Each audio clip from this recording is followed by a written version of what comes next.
This week on the Steam Machine podcast, the Steamy Awards 2024. What will win?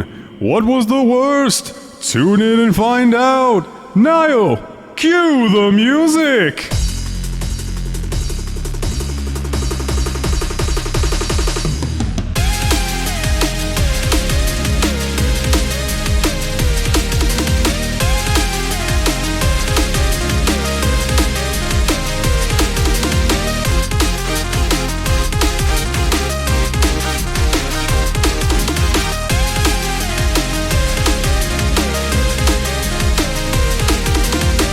Hey everybody, welcome back to another episode of the Steam Machine Podcast. My name is Dalton, and joining me this week are both of the Destructo Bros. What's up, everybody? It's Nate. Welcome back, Nate. Here's Big Bro Willie. And then also with us this year for his first ever Steamy Awards, one Team Retrogue, Mr. Mikhailov. Mikhailov, how you doing, buddy? I'm good. How's everybody doing?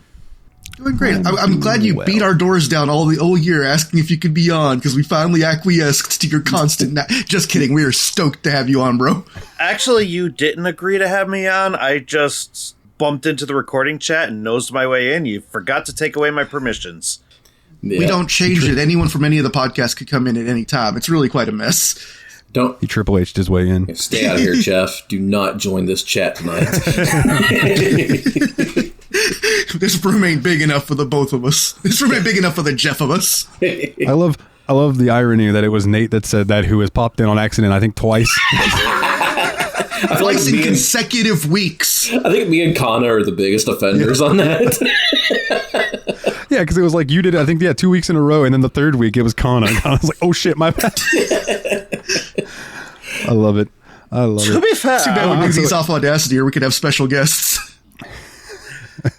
So, Nate, it's been the longest since I've talked to you, sir. So, what have you been up to? What you been playing?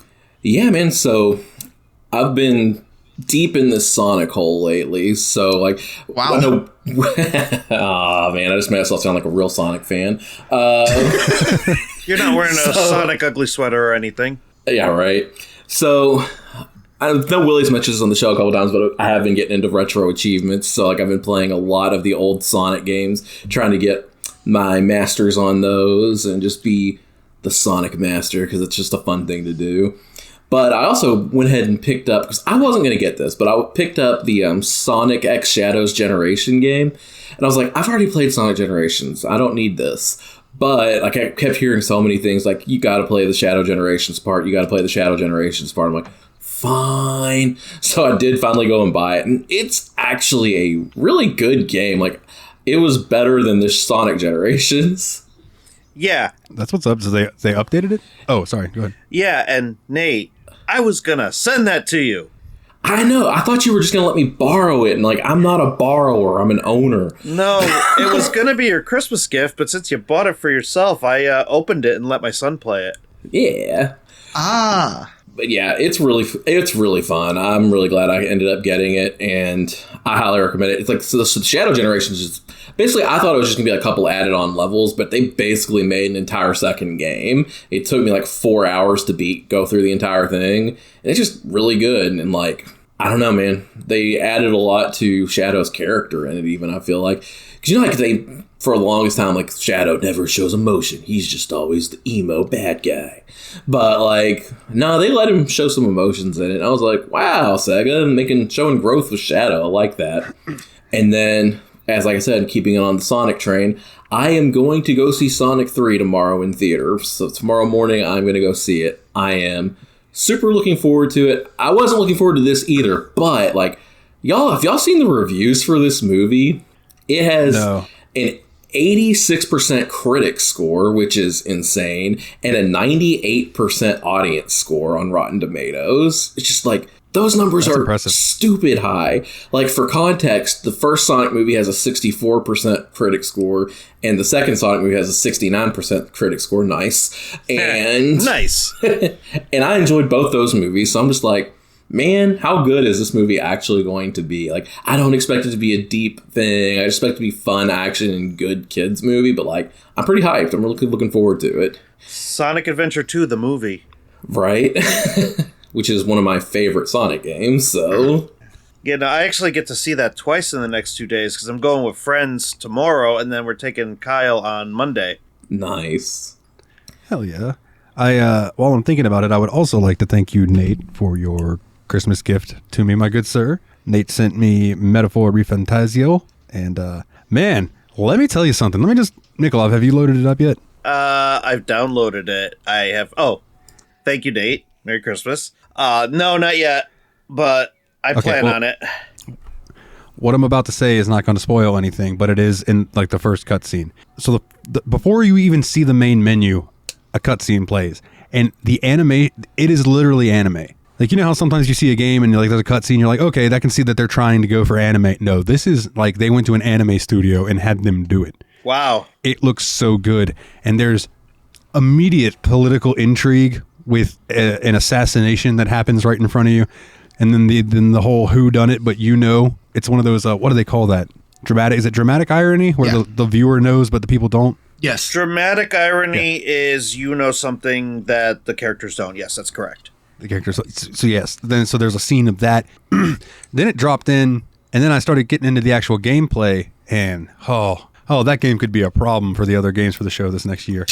Well, guys, it only made sense to get the hosts of the JRPG Report, the game that won Best RPG of the Year at the Game Awards. It's saying something that Dalton was cheering for it to win without having ever played it. Yeah. And speaking of JRPGs, I also got to say thanks to Mikhailov because he sent me the Dragon Quest III HD remaster. So I'm like, ooh, excited to get into that for sure. That was my backup present. Oh, yeah. It's a good backup. While we're on the subject of Christmas presents, I'd also like to thank Nate for what he got me. He got me basically just a shotgun blast of small games off my wish list, including Dangeresque, the Rumisode. Was it Dangeresque, the Rumisode trilogy or something like that? Something like that. Dwarf Romantic, Proto Corgi, and then a larger game, Satisfactory. So, I mean, between Dwarf Romantic and Satisfactory, that's probably going to end up, at least one of those is going to be like a 50-plus hour game for me. Dude, the Proto Corgi looks so cute. I have seen Proto Corgi. It looks so cute. I know, right? Exactly. It looks so cute. Yeah. And then I've seen Dwarf Romantic somewhere. I've seen the name, and that looked like a pretty, you game. Yeah, that's fair. Then Dangeresque is just going to be, that's going to be funny. I already know it's going to be funny because the first part of it was on the Flash site, the Home Server Flash site back in the day. So if they wrote two parts that are as funny as the first, I'm looking forward to a good mock adventure game time. Yeah. Merry Christmas, guys. Glad y'all enjoyed those. And it'll be a good time playing those games we all got. So I'm stoked. And Merry Christmas to all you listeners because we're recording this early, but this is coming out on Christmas. So Merry Christmas to all, and I hope you all have a good night. Merry Christmas. You're a Patreon donor, then you got this the night before on Christmas Eve. The night before Christmas. And all through the podcast. Not a creature was stirring, except for middle-aged men. Great rhymes. Well, close to middle-aged men. Yeah, I am middle-aged. No, you're not. I like to say 50. I give everyone the benefit of 100. Keep it even. Yeah, I'm not I'm like 90% aged then. So we are, gentlemen, doing the Steamy Awards, and we typically kick things off with our top three, but we only give the third, and then we move through some categories, then we give our second, and then we finish it off with our first. And that brings me to my first question for you guys, which is, what is your number three? Now, Mikhailov, it's your first Game Awards. It's your first time being here. I feel like you should be the one to pop the cork on this here. Oh, all right. What is your number three? All right. So, wow, there's a lot of pressure. Yep.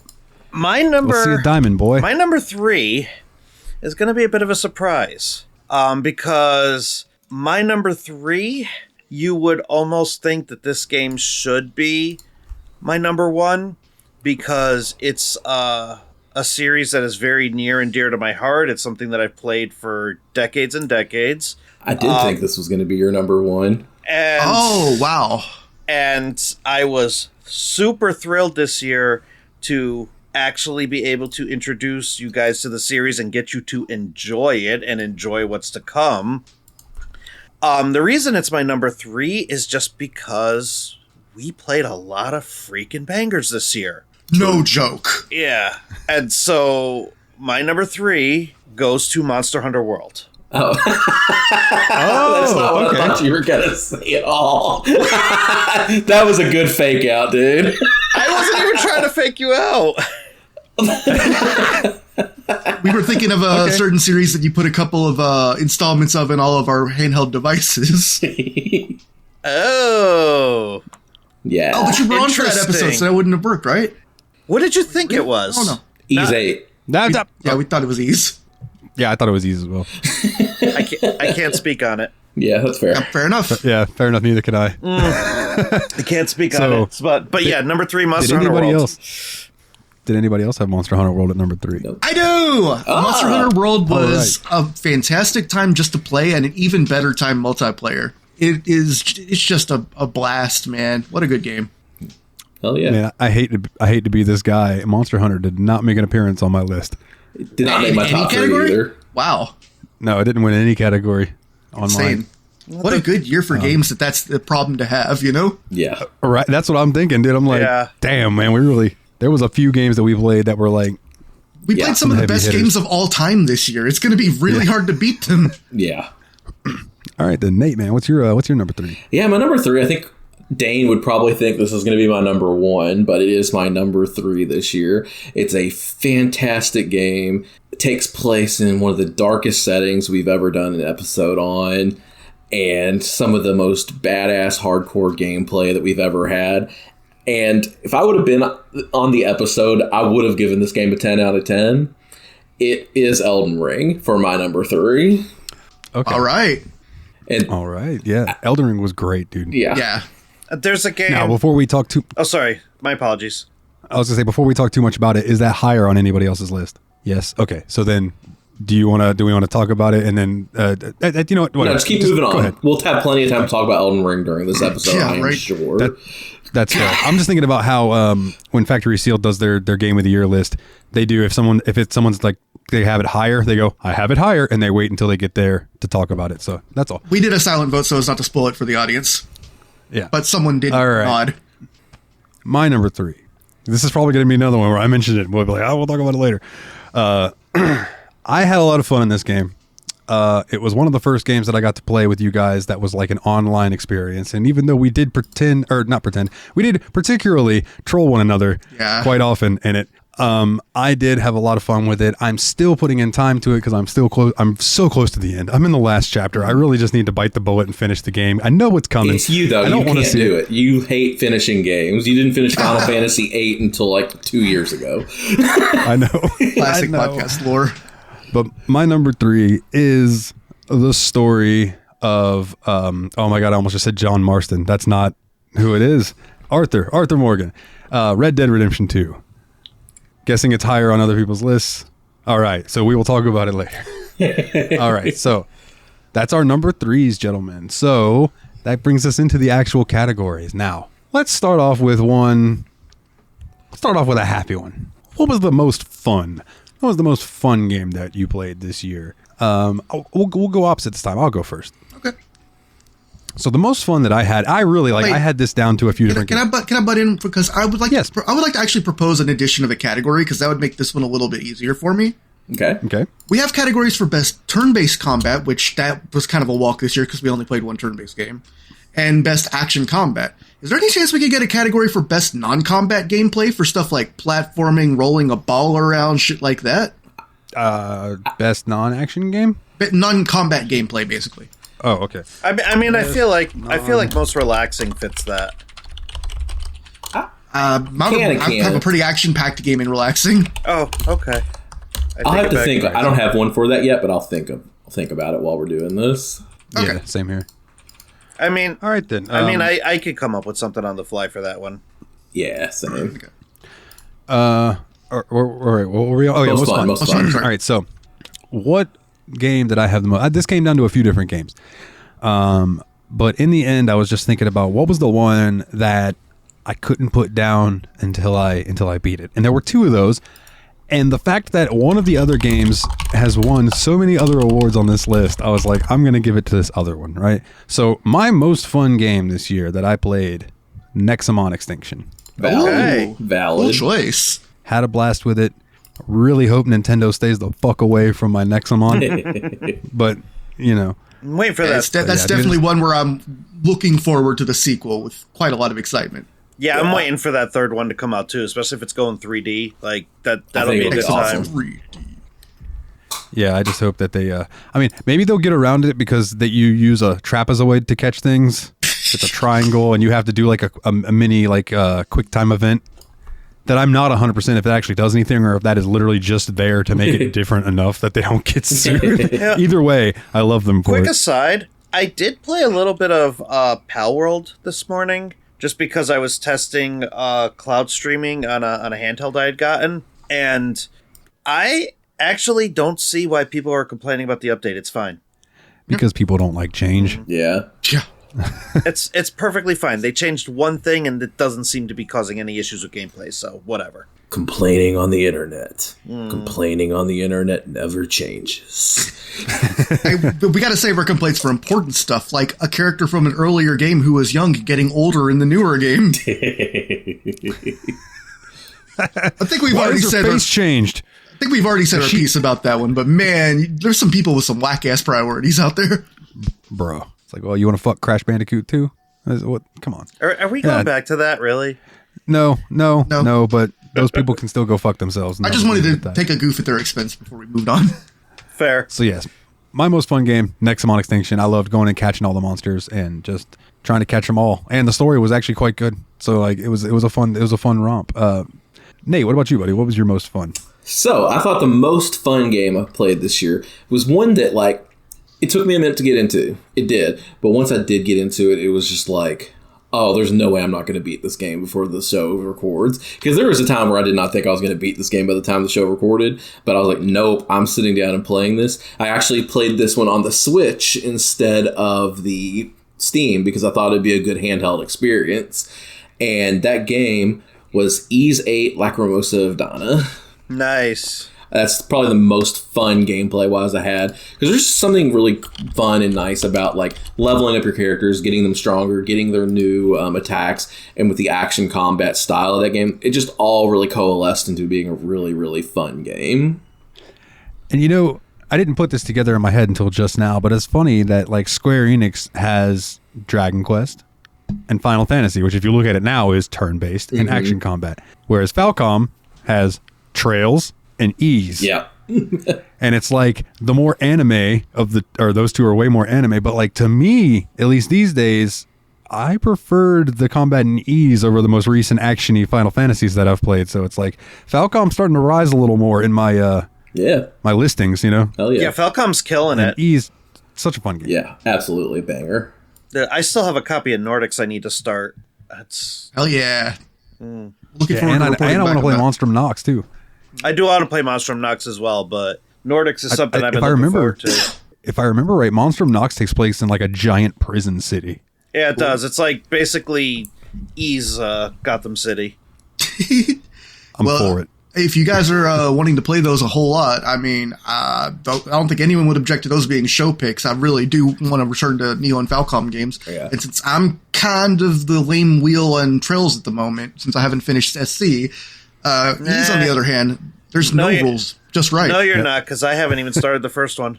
I will want. Oh, but one thing I want to point out about this episode, though, is like I was not on obviously every episode. I did cut out around the time we played Elden Ring, which I still did finish that game, even though I wasn't on the episode. But like I want to say there might be some important games that I did completely miss out on because I didn't play Mass Effect at all, which I feel like is one that might be on some people's lists and places. But that's like probably the most important game that the show did that I didn't get into. I would say that of all the games that we played that I think you missed out on, and this is strictly just story-wise, because the game was all story, was probably Higurashi. And I don't know if you would have liked that, but you also like reading, so it's like this. Yeah.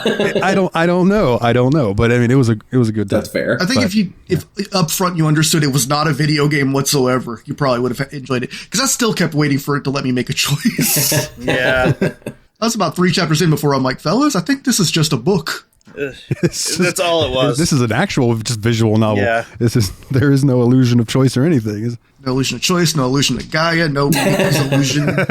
No Mickey's illusion or whatever it was.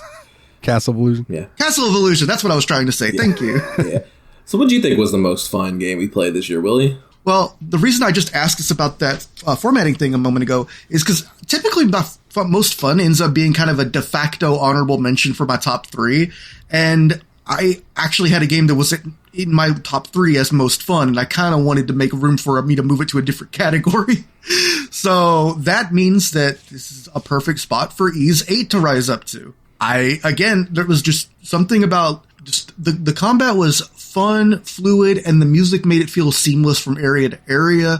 Like it felt like you were on one big adventure the whole time. It wasn't really broken up by stuff. The characters were great and really enjoyable. Like even the dudes that were kind of dicks, you're like, I love hating that guy. Yeah. Oh, I know who you're talking about. Sir Carlin. So mad. So mad when he turned out And the not Nemo, to be dead. and the Nemo killer, honestly. That whole, like, I wish I had those 2 screen grabs just forever saved. I would take them and put them on my wall, where Mikhailov was so happy that Sir Carlin was dead, and then when Sir Carlin showed back up, just the hatred that came through when Mikhailov's like, oh god damn it, this guy's back. Oh, kudos to their writing. And unfortunately, that was after we recorded the show, so I really wish I had known that beforehand. Kudos to their writing, though. By the very end of the game, I didn't hate him. Oh, I did. I just thought he was a twat. No, he did. I thought he was a dillweed, but No, he did turn a corner, like to the point where like he was actually helpful in raids and things like that. But he was still also an asswipe, which I think is pretty cool. He didn't 100% become a hero. He just kind of got a little more chill. Yeah, he got a little humbled. Yeah. So, Mikhailov, what was your most fun game, sir? So, I really did want to put Ys 8 at most fun. But the only reason I didn't is because there are other categories where that game better fits for me. And so when I think most fun, I think who did I have the most fun playing with my boys? And that goes to Monster Hunter World. Fair. That was very close to making this one for me, too. That is fair. And honestly, if this were last year, I probably would have picked Terraria, because that was another game that I had a lot of fun playing with you guys. But I did pick Terraria last year. Yeah. Yep, for that reasoning. So, but it's definitely not a game Nate would have really loved if you just played it by himself, but hanging out with the crew and just like everyone making little roles. We had like, a tunneler, we had a builder and all that, and we all just kind of did our thing. It was great. Yeah. It was. All right, boys. Let's The stone confused guy. It's an important role. Who, me? Everyone needs a dude for morale. Hey, I'll take it. The what bard about of the party? the best setting? Willie, let's start with you on this one, my good sir. What did you have down for best setting? This is what I ended up having so many honorable mentions that I had to pare down my list just because I had 7 games I wanted to talk about in this category. I ended up dropping it to 5, really? So I don't even know if I should say my honorable mentions because I'll probably just end up stepping on all y'all's answers. Probably. So go with your number 1. You can do honorable mentions after we all go. That's what I was thinking. Ultimately, I think this is probably like a top 5 video game setting of all time. Like, it is one of the most iconic worlds that's ever been built in a game, and one that's definitely kind of changed things. I mean, you really have to give it up to the underwater paradise in BioShock. Ooh, okay. Oh, wow. Not what I thought you were going to Me say. neither, especially with your initial gut reaction to me picking BioShock. Yeah, no, again, it's one of those games where there were a few games I was wrong about this year, and that was, I've mostly been happy about it, so. Yeah. I respect that answer, because I think they did a lot of really interesting stuff in BioShock. Like, it was a really cool world, because it's like almost like a combination of, like, just some kind of libertarian paradise underwater meets like a theme amusement park kind of thing. Like, I could imagine going to Universal Studios and them having a BioShock section. You know what I mean? Yeah. Like, it's a really cool setting. I completely agree with that being one of the best settings. It's a combination of the writing, the way it makes sense in story, and then just like the incredibly good use of this like retro futuristic Art Deco art style. Yes. Everywhere. Like all the lettering and stuff, like it's all really consistent and thematic. Yeah. That would be cool at Universal because you could like go into a room that looked like that sphere and get in it and sit down. Then they could do the screens to make it look like you're going down. Then the other side would open up and you were in Rapture. Exactly. That's exactly what I was thinking, Dalton, when I said Universal. Yeah. It'd be that's a cool area. I can't believe I forgot the name Rapture for some reason. Let's get some startup capital and make this happen. Right? Start a petition because we know that they work. GoFundMe. I'm going to rip off some billionaire's idea and build a better underwater libertarian paradise. Just don't use a Logitech controller to navigate it. Hey, we're not talking about Iron Lung yet. Both of y'all. Both of you. You're not brothers. Oh, good one, Nate. Excellent joke, brother. Great joke, Willie. Great joke. Dalton, did you notice that they both made the same face afterward? Oh, like if that was not a brother reaction, I don't know what is. Oh man. Oh, you got us. So, we got us. I'll go next on this one. So I went into this particular game and I remember when I first loaded it up and played it, I remember that moment. I had a moment like I did when I first played Oblivion, and it's where you get through this little beginning area and you do your thing, and then you walk out and boom, there is the rest of the game. And it's just like, holy shit, there's a lot to explore. And that, my good friends, is the Lands Between from Elden Ring. That is my best setting. I do like that choice a lot too, because there's just so much to do, so much to see. So what's wrong with taking the back streets? Like, it's a awesome setting, and there's just so much to discover. Like, I remember when I was listening to the episode of hearing Dane talk about things I never even saw, and I thought I did a damn good job exploring that world. That's the crazy thing about Elden Ring is, like, there could be something 20 feet away from you to your left, but just because you didn't take a left at that moment, you may never see that shit ever. I still think the wildest part was that everyone else went through Castle Stormvale, but I found a way around, so I was seeing the shit Dalton was talking about before he got there, because I wasn't even good at fighting. Yeah, that was the crazy part, too, is like, because you taught all of us about that, because we all went through the castle, and you were like, nah, bro, I found Liurnia well before that. I was like, how? And then later on in the game, I found that path you took. I was like, that cheeky bastard. I broke the hell out of the pathing in this game. Like, I still haven't finished it. I still only have one great rune, and I'm at the place in the sky. Wow. Like, the high area. Wow, okay. I forgot what it's called. I'm so bad with names. That's fair. I couldn't even remember Rapture. There's no way I'm going to remember some George R.R. Martin name for something. It's Kevin spelled wrong, probably. Oh, man. George really racist Martin. Wow. No, he's not. I was just, those are two R words. George reading Rainbow Martin, thank you. There you go. There you go. What about you, Nate? What was your best setting?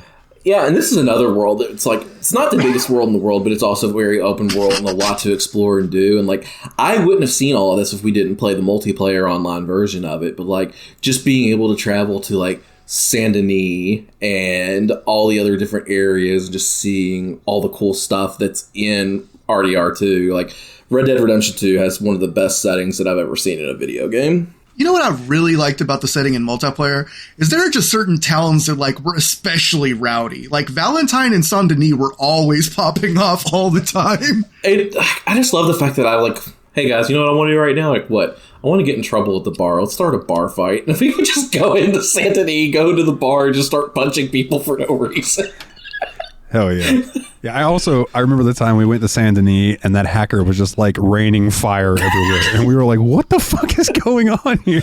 God, my favorite hacker was the one that made some weird ass Oblivion spiders appear everywhere. Like, how'd you do that with Red Dead Redemption parts? Who knows, man? Yeah, and roping each other off the horses and stuff was great. Yeah. Dave was a real son of a bitch about that. What about you, Mikhailov? What was your favorite setting? So, unfortunately, I can't speak to Elden Ring or RDR2 because I didn't play either of those two games. So I have to go with a different setting. And I actually really enjoyed not just the setting of the specific location as you found it and explored it, but also the setting of this specific location as you found it and explored it by going back in time and playing as one of the core residents of this particular setting, and that would be the Kingdom of Eternia from Ys 8 Lacrimosa of Dana. Oh. Yeah, that's a good setting, too. I completely blanked out on that being a plot point for a moment. I was like, we didn't play Dragon Warrior 7. Yeah, I don't want to... Well, I mean, it's not spoilers because y'all said it, but the two games that Dalton and Mikhailov, you guys had two of my honorable mentions, and the others were Mass Effect, which I really wish I'd gotten further into because it immediately hopped out at me as a fantastic sci-fi setting that gives you like a bunch of names and words and stuff, but it doesn't just feel like capital letter soup like a lot of like fantasy and sci-fi does, you know? Yeah, fair. And the other one was I just really liked the island from Monster Hunter World. It was neat. Yeah, that's cool. The New same World, reasons as these, honestly. The New World, thank you. Yeah. The New World and the Iceborne place. I forgot what it was called. Yeah, the Rotten Vale was a close second, don't get me wrong, but...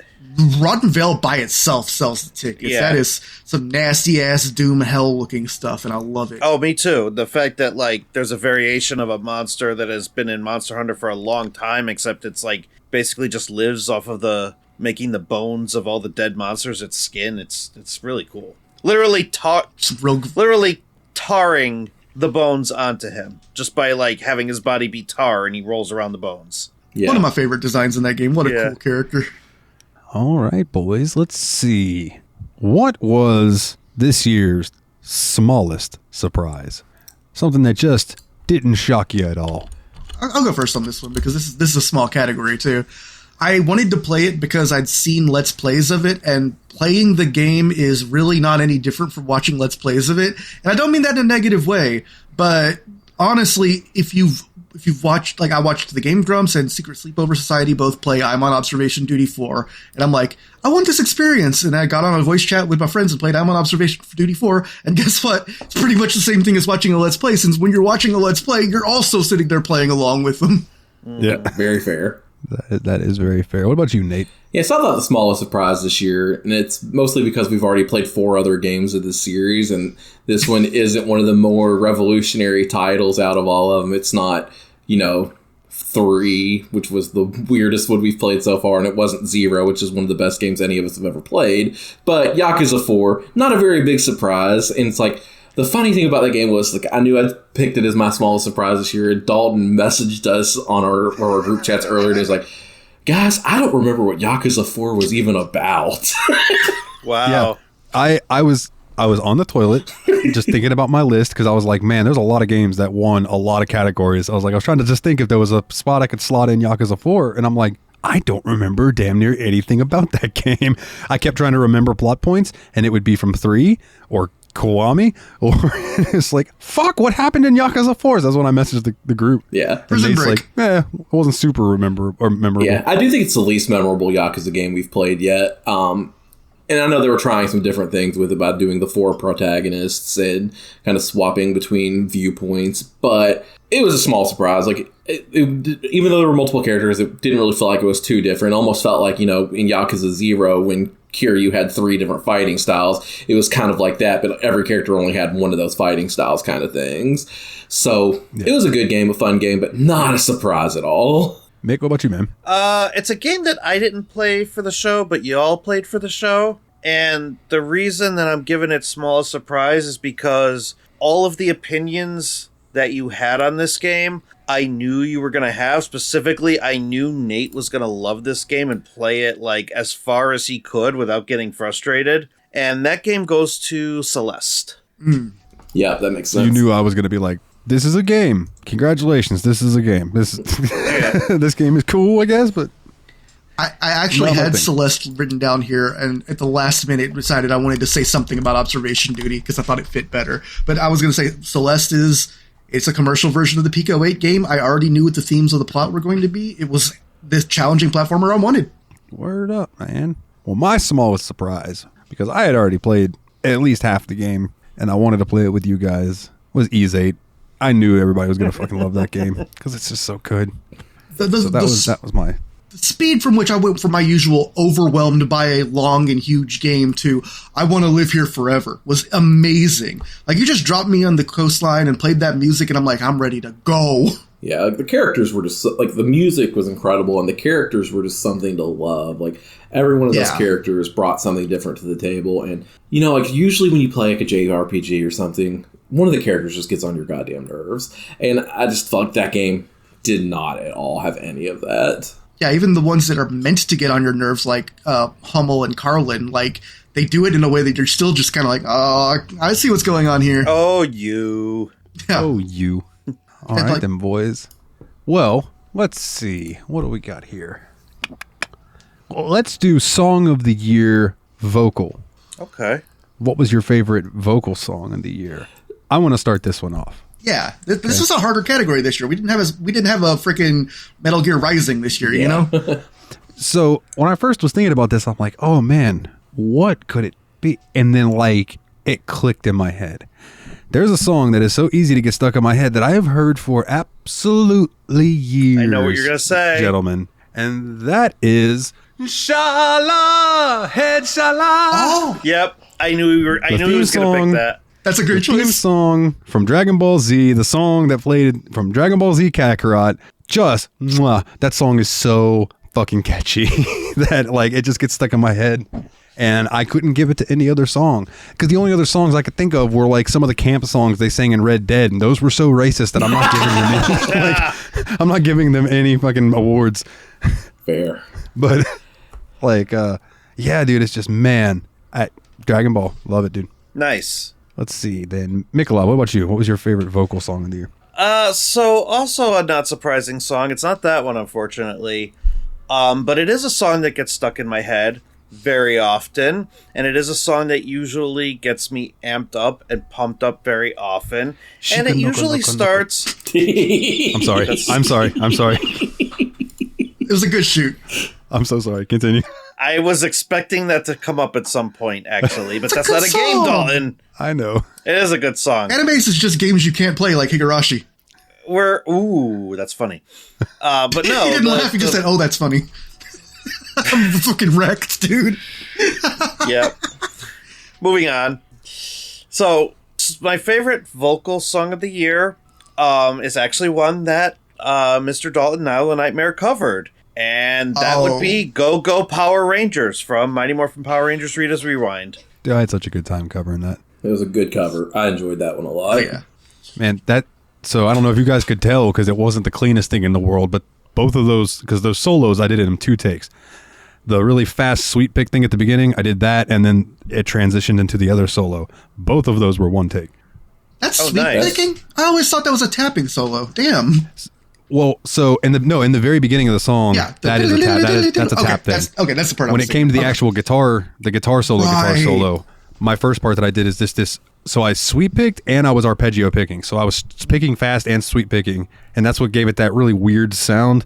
And then I transitioned into just the shredding, and that was just me, just off the cuff, just playing something. And I was like, no, I'm actually happy with that. Okay, we'll do it.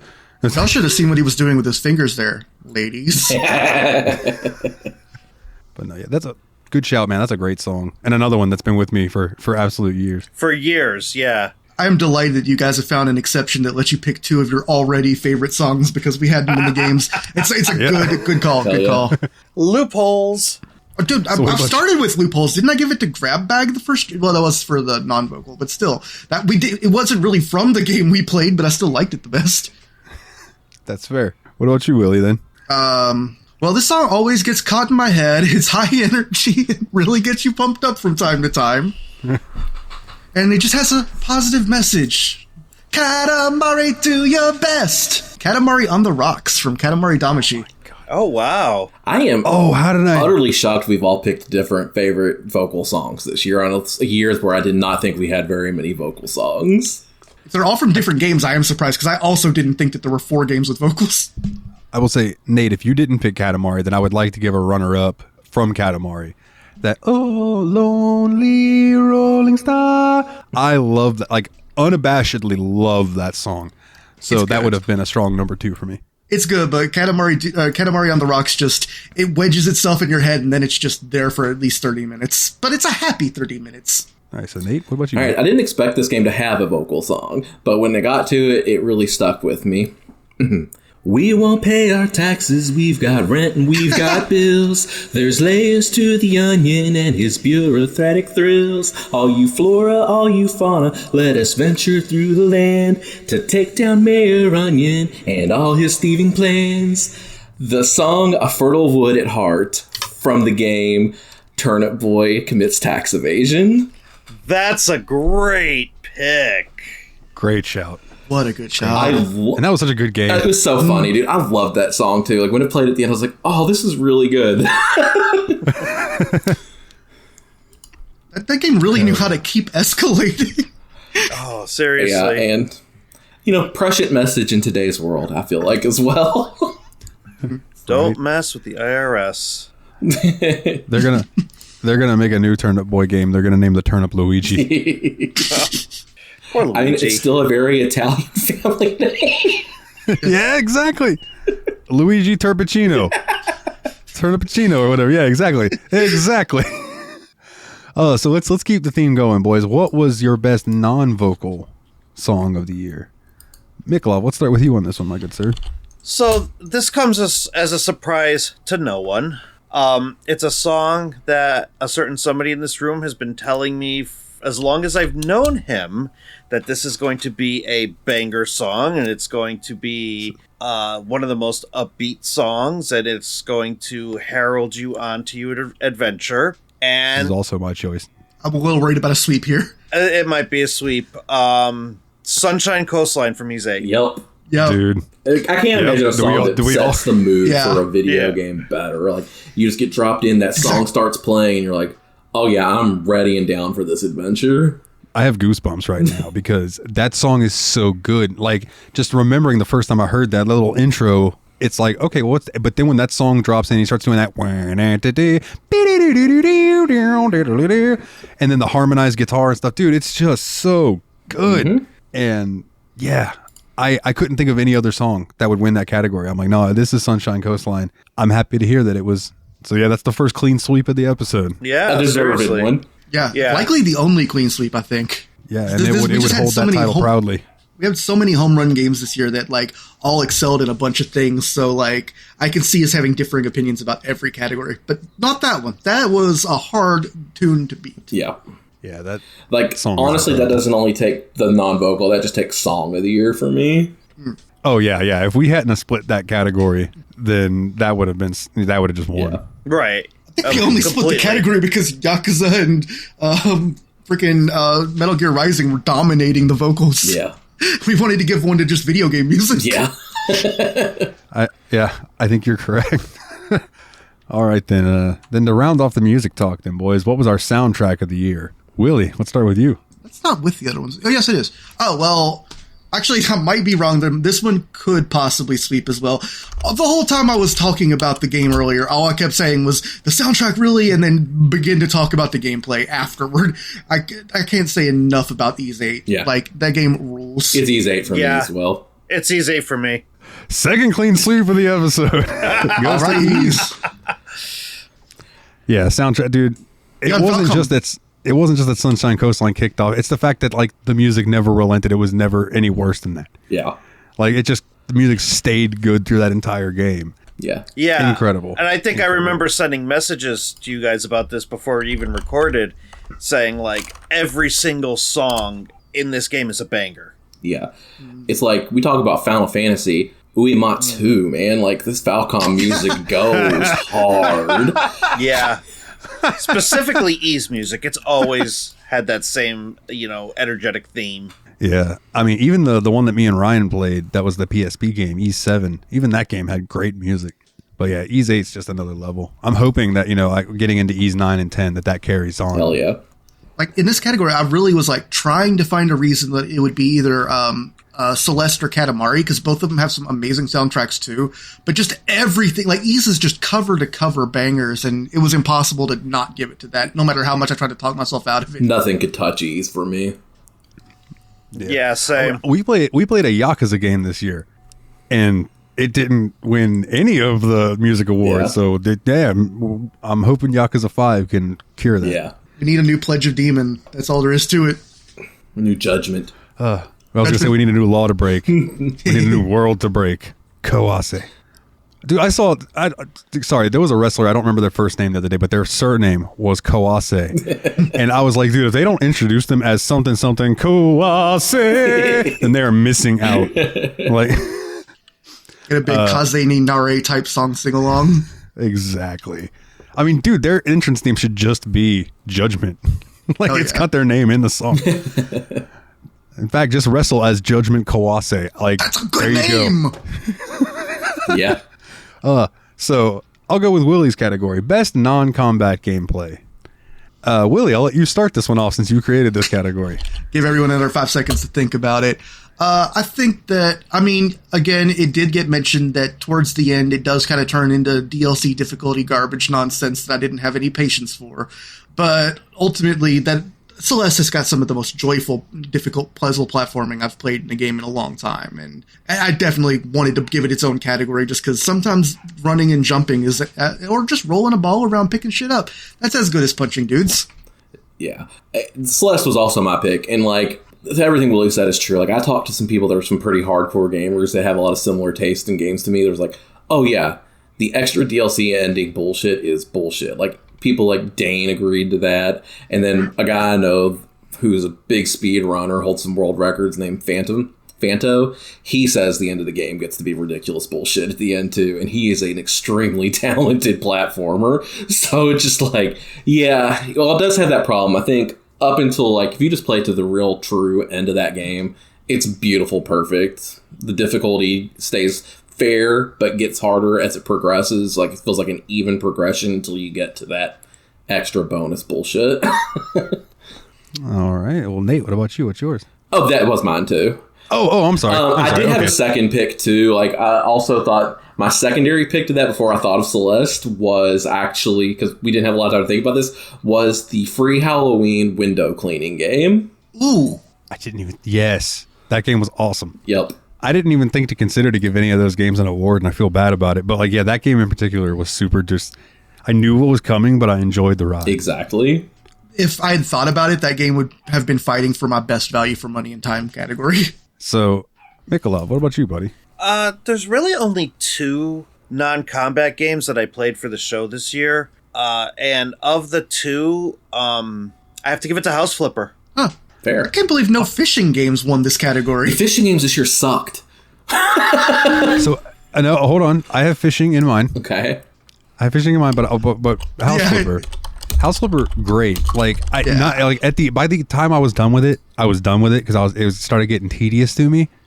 But getting to that point, that game was really fun. You know, so I feel like one day I will go like once the House Flipper 1 has washed off some more, I will go check out more of House Flipper 2. But yeah, for now, but I can't disagree that would be a good one for this category. The one that came to my mind was there was just one game that we played that even if I wasn't playing with the boys, and I just felt like if I just wanted to go fish, I could go fish. If I just wanted to ride my horse, I could ride my horse. If I just wanted to go hunting, I could go hunting. I didn't have to do anything. And that was Red Dead Redemption 2. Very fair. Just, like, Willie just made up another category for me to give that game. Both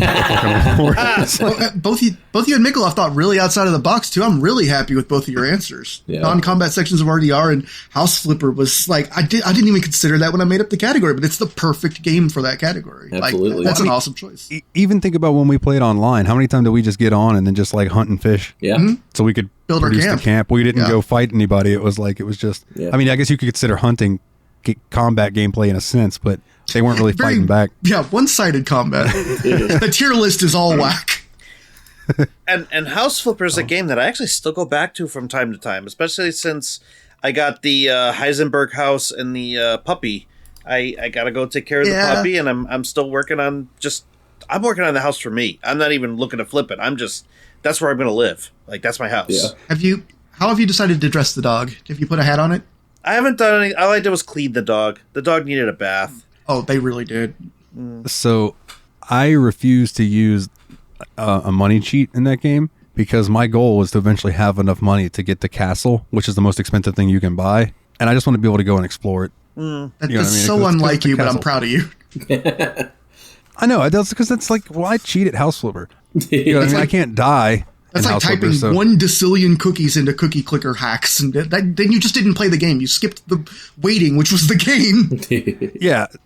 I definitely cheated in was it NGU eventually because I had already put 1,000 hours into it and I was pretty much over it at that point. So I was like, you know what? I'm just gonna give myself a bunch of shit. Let me see what's this game's hiding. Let me give myself infinite HP and just blast through these bosses. I mean, I cheated in No Man's Sky, but that was because I was on a time crunch. Yeah, but that's okay. I mean, again, that's a game you can die in. Like, I don't mind turning on God mode in games I can die in. That's just me, though. But yeah, House Flipper, I didn't. No. All right, then. Let's see. Let's do 2 or 3 more categories, then we'll do our number 2s. What was the biggest surprise of the year? Let's start with Nady Poo. Nady Poo, what was your biggest surprise? Yeah, I knew I'd like this game, but I didn't necessarily think that it was going to be like this game that I enjoyed quite as much as I did. And it was one that came after I was off the show, and I unfortunately wasn't able to make the episode for it. I think only you and Adam actually made this episode. But like, I had a great time with Blazing Chrome. I thought that game was an intense amount of fun. It was like difficult, but it was really fun to figure everything out. Like, I expected it to be more Contra than it was, but it's kind of Contra, but kind of something different. Like, I don't know, man. I just really was surprised and enjoyed Blazing Chrome a lot. Yeah, if I remember correctly, I did not like that game very much, but it's also like not a game for me. Yeah, you and Adam didn't like it too much, but you were like, I bet Nate will like it. And like, yeah. And I played it before you recorded the show because I was hoping I'd be able to hop on it, but like, y'all had weird, crazy recording times because of Adam's stuff on that. But like, yeah, it was a really cool game. I liked it a lot. Yeah, it's one of those games that I just openly admit. I'm not going to say it's a bad game. It's just, it's not for me. Yeah, that's fair. Completely fair. 'Cause it can be very difficult, especially if you didn't grow up playing games that are stupid hard, like platform shooters like that. Yeah. Going from NES to PlayStation 1, I didn't really have like the hard shooter that I had was like Ace Combat, which was plain shooting. You know, that's way different. Yeah. I also had a game called Monster Hunter. No, excuse me. Machine Hunter. Not Machine Head. Machine Hunter. And it was a top down. You controlled this dude, and it was almost like a twin stick shooter back before there were twin sticks. And that was a great game. Hard as fucking balls, though. You sure you didn't play Radio Hunter? Lean into it, man. I love it. I liked Radio Hunter. That's good. My biggest surprise this year was a game that I didn't expect to like as much as I did. I had heard of this series before and knew that it took certain turns during it. But by the time I really got into like a few chapters into it, I literally sat there for like 5 hours and finished it. And that is Higurashi When They Cry. Otherwise known as When the Cicadas Cry. Like, that was just, dude, such a good story. And I couldn't put it down. It was like once you get into that good part of a good book, and he goes back to that it was pretty much just reading a book, and it was like, hey, it got good. And it happened to all three of us at a certain point where it was just like, oh shit, we got to keep going. And I think it was at the same point. It was roughly the same point, yeah. There was definitely a point by which all of us were hard on it. I mean, not hard on it, but you know what I mean. And that was also one of the reasons it was my biggest surprise, because of how much you guys liked it as much too. Because I was expecting the visual novel for me to be the one who's like harping on about how good it was, and then you guys being like, eh. But no, we all ended up coming out really positive in that, and that was my biggest surprise this year. Nice, good choice. I'd say that's fair. I'm gonna go diagonally on my screen this time. So what about Willie? Oh, I haven't talked yet. Sorry, I got up and used the restroom for like a half of a second and missed most of the Blazing Chrome talk, sadly. So I kind of forgot that I hadn't gone already this turn. I am going to be a bit of a weirdo this time around, too. I know just a few minutes ago, Nathan said all the fishing games we played for the show were booty, but my biggest surprise is actually Call of the Wild the Angler, because I kind of didn't expect a full open-world game with collectibles and so many sights to see in a fishing game. That was a bizarre and awesome choice. Okay, yeah, that's totally fair, dude, because like the Hunter Call of the Wild is the same way. I have owned that forever, but never played it. It's one of those games that I think y'all are either going to love it or hate it. I feel like it would be a better experience multiplayer because it's a hunting simulation game. So we might play for an hour and a half and maybe see one deer. You know what I mean? So there may be times that we load that in and we're just having a good time with buddies. And that's what hunting's about. So And if we do it virtually, we don't have to dump blood on one another, so that's cool. Have you seen the Bush Light cans that are like bright orange, like the Hunter vests? I think that's cool. That's very much know your demographic. They sell some down here that are camo in the middle, and they have bright orange around the outsides. And I'm like, well, that half defeats the purpose, but all right. So yeah, all right. And then that just leaves Mikhailov, man. What was your biggest surprise this year? So my biggest surprise is a game that I was never actually planning on playing ever. I wasn't even supposed to be on the show, but I was asked to be on the show, and I gave it a shot, and holy crap, was this not one of the most fun games I played, and completely blew me away how they took a mechanic that I had been used to for years, and not only threw it on its end and made it fresh and new and fun again, but also threw in some great moments of humor, and that goes to Nexum Extinction. Yeah, that goddamn cat was hilarious, dude. Yeah. He really was. Oh, the cat, the guy with the like cracked cup of coffee, like just the fourth wall breaks, like there was just so much, and there were plot twists. Like it was just a well put together game with a good list of monsters.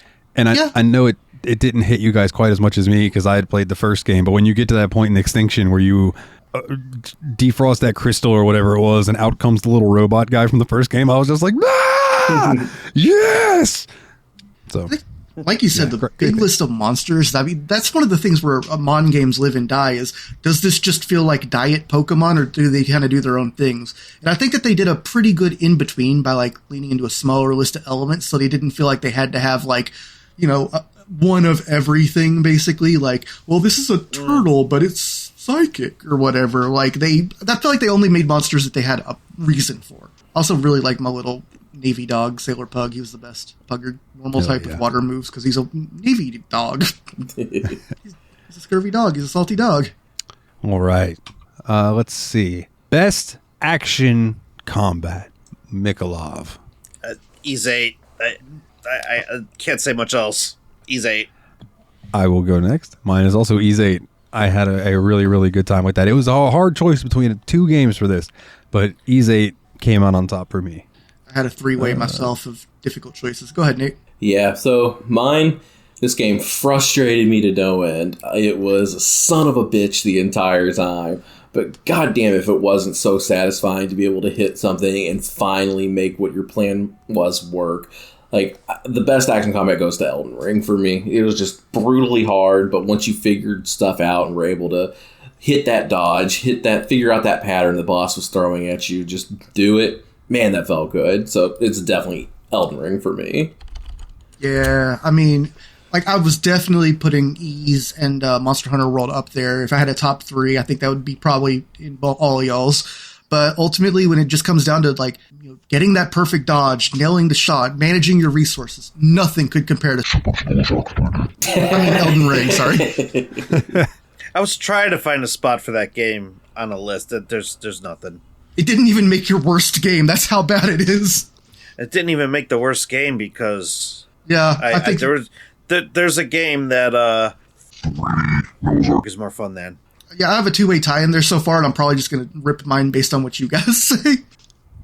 All right, let's do one more, and then we'll do our number 2s. I mean, we just led into it. Should we just do worst game? That's a good idea. That is fine by me. Okay. Good podcaster instincts. I'll go first on this one. My worst game of the year, without a shadow of a doubt, unless I'm forgetting the one that you guys are talking about, is fucking hated that game. It was balls, and I don't see what the demographic was, and if it was for children, why did they make it so hard? Why are there so many of each animal? There should only be 2 of each animal. Like, it doesn't make any fucking sense. There's just lore logistics wrong with it. Like, that whole game, it's like, who is this for? I'm glad we had Dane on for that episode because he was really able to crack down on the Bible inconsistencies in a purportedly religious game. Yeah, he had a lot of them, too. Yeah.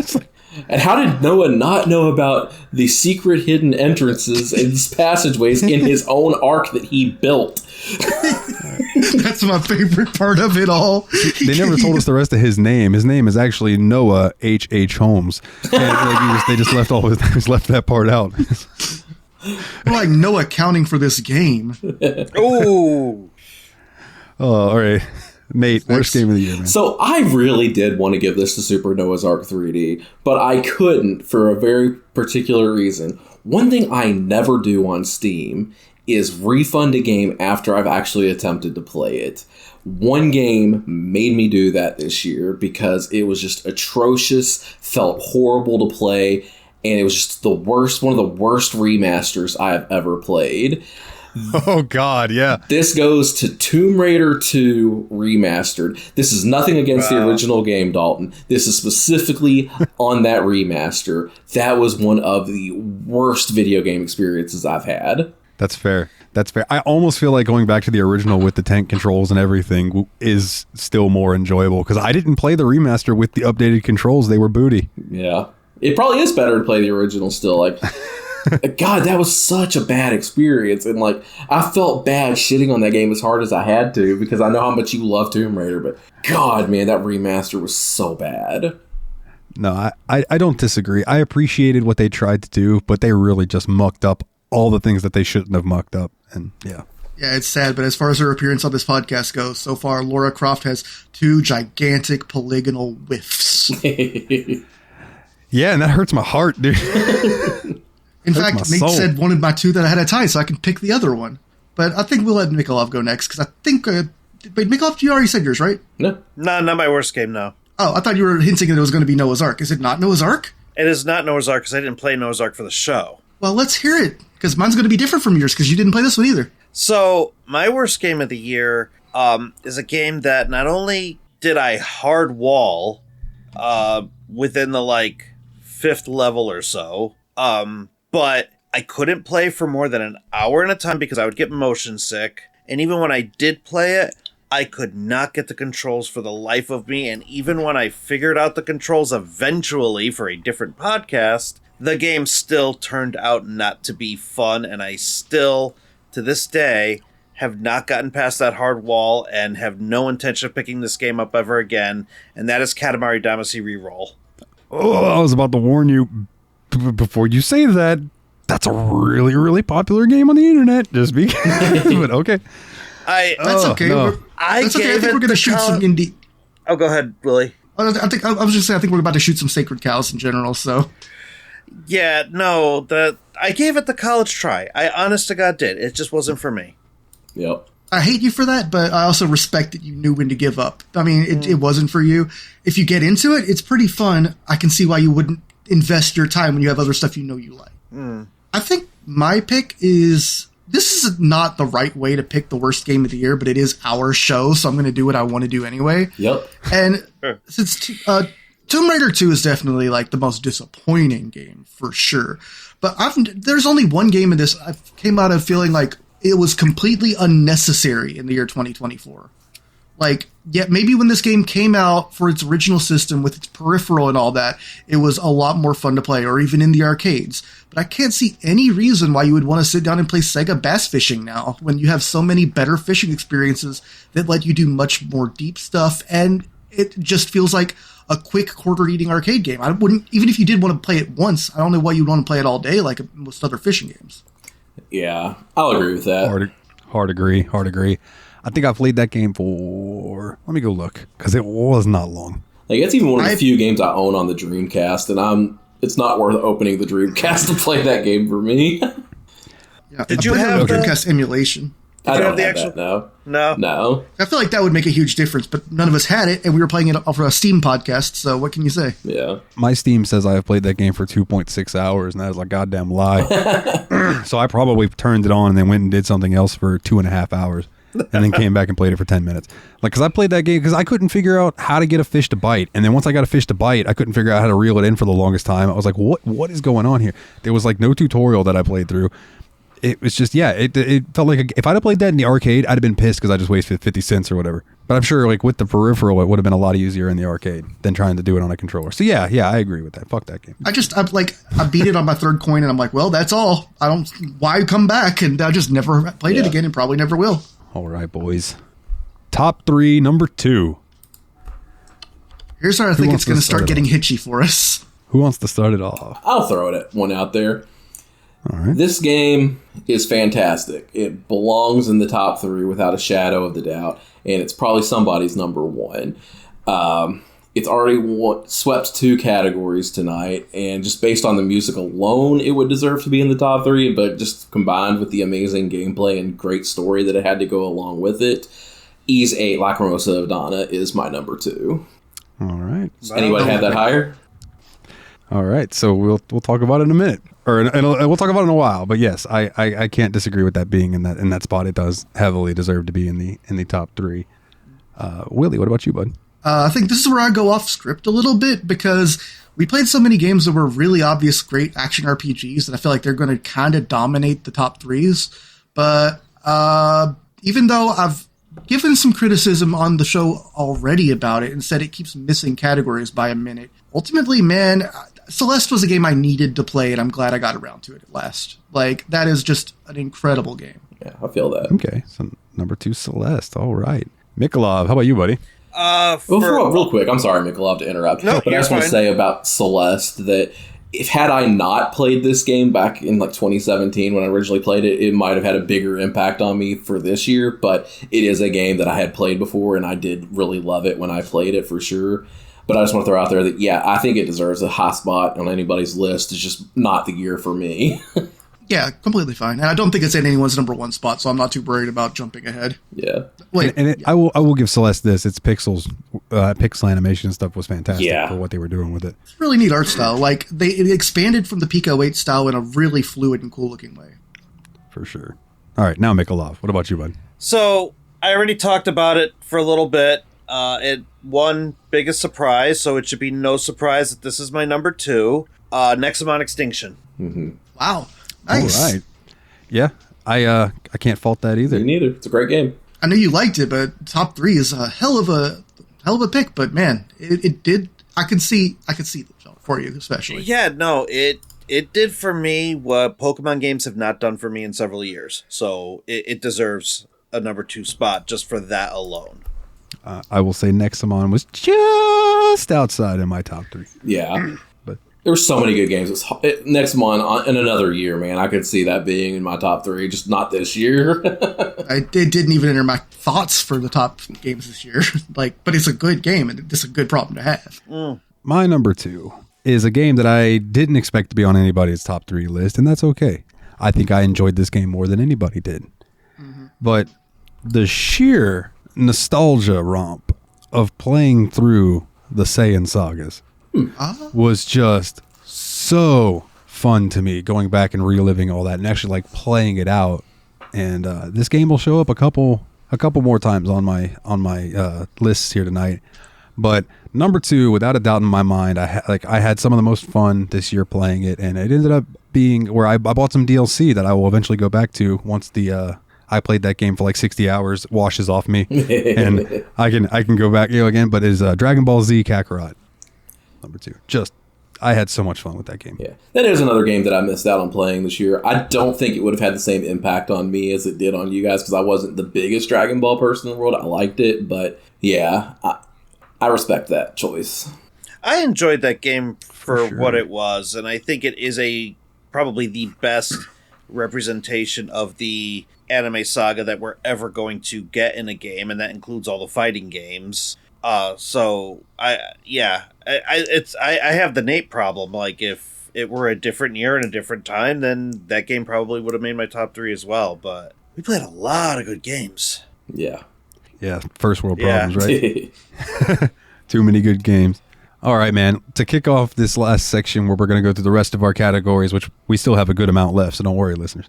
Let's kick it off with the wonderful, the fantastic, the Kazuma Kiryu Best Hero Award. So let's start with Willie. You have a nice mustache. Hey, thank you. I grew it myself. Hey. Let's see. I'm having a little trouble introducing this one, but basically, we talked about the game being a bit forgettable, but I actually really did like their attempt to create kind of a new protagonist for the series the first time around. Obviously, he didn't quite end up being the Ichiban that they wanted, but Shun Akiyama was a fascinating character in terms of his motivations, and it felt really good to play. Like, it definitely felt like they were definitely jonesing for him to be the new main character. It felt like a trial balloon for that, you know what I mean? Yeah, and he was definitely the most fleshed out and best new character addition in that game. I completely agree. And if I'm not mistaken, he is playable in 5 as well. I think so, yeah. I think you are correct. Yeah, I think he's one of the ones that continue on. Mm-hmm. Yeah, I can't argue that, dude. Akiyama, he's one of the things I did remember from 4. I loved his weird system of loaning stuff where it's like, you got to make things interesting for me, basically. Yeah. And if you do, no interest, no charge. Just here's some money. Yeah. And he goes at fighting like Orange Cassidy where he just throws kicks. Yeah, he might as well put his hands in his pockets, too. But I like that because it was a quick fighting style like Kiryu's, but you had a good amount of range too. So it wasn't like a lot of the faster styles in games where you don't get any damage and after a while I couldn't use the boxing mode in Yakuza 0 at all because everything just doesn't get any stun from it. But this guy, he has kicks that count. Yeah. So I'll go next, and I totally didn't mean to do this on purpose, but after thinking about it, and man, just playing through the Saiyan sagas. Goku of the year? No. See, that's the thing. You think Dragon Ball Z is about Goku. It is not, sir. And my award goes to Gohan. Okay. Because you get to see Gohan go from little kid who gets left out in the wilderness to learn how to fend for himself to he is the one who saves the day in the end. Along with his dad and stuff. Like, no, yeah, Gohan, I just love him. So he gets the Kiryu award for me this year. I think Kiryu would be proud. And Gohan. I think Kiryu would be proud of his dad, Piccolo. And Gohan, you play the game, like even the side stuff, like the intermissions and stuff, you play as him. Like he's essentially the main protagonist of that game. Did they do the Great Saiyaman saga? Was that... So they do the 4 main sagas. That might have been GT, actually. And then they have DLC for other stuff, because there is a DLC where like you go and you deal with Beerus and all of that. So like there are DLC for... And they're still releasing DLC for that game that are about like the new series. Wow. So, yeah. You get to fight Jiren and stuff? Cool. Hell yeah. Yeah.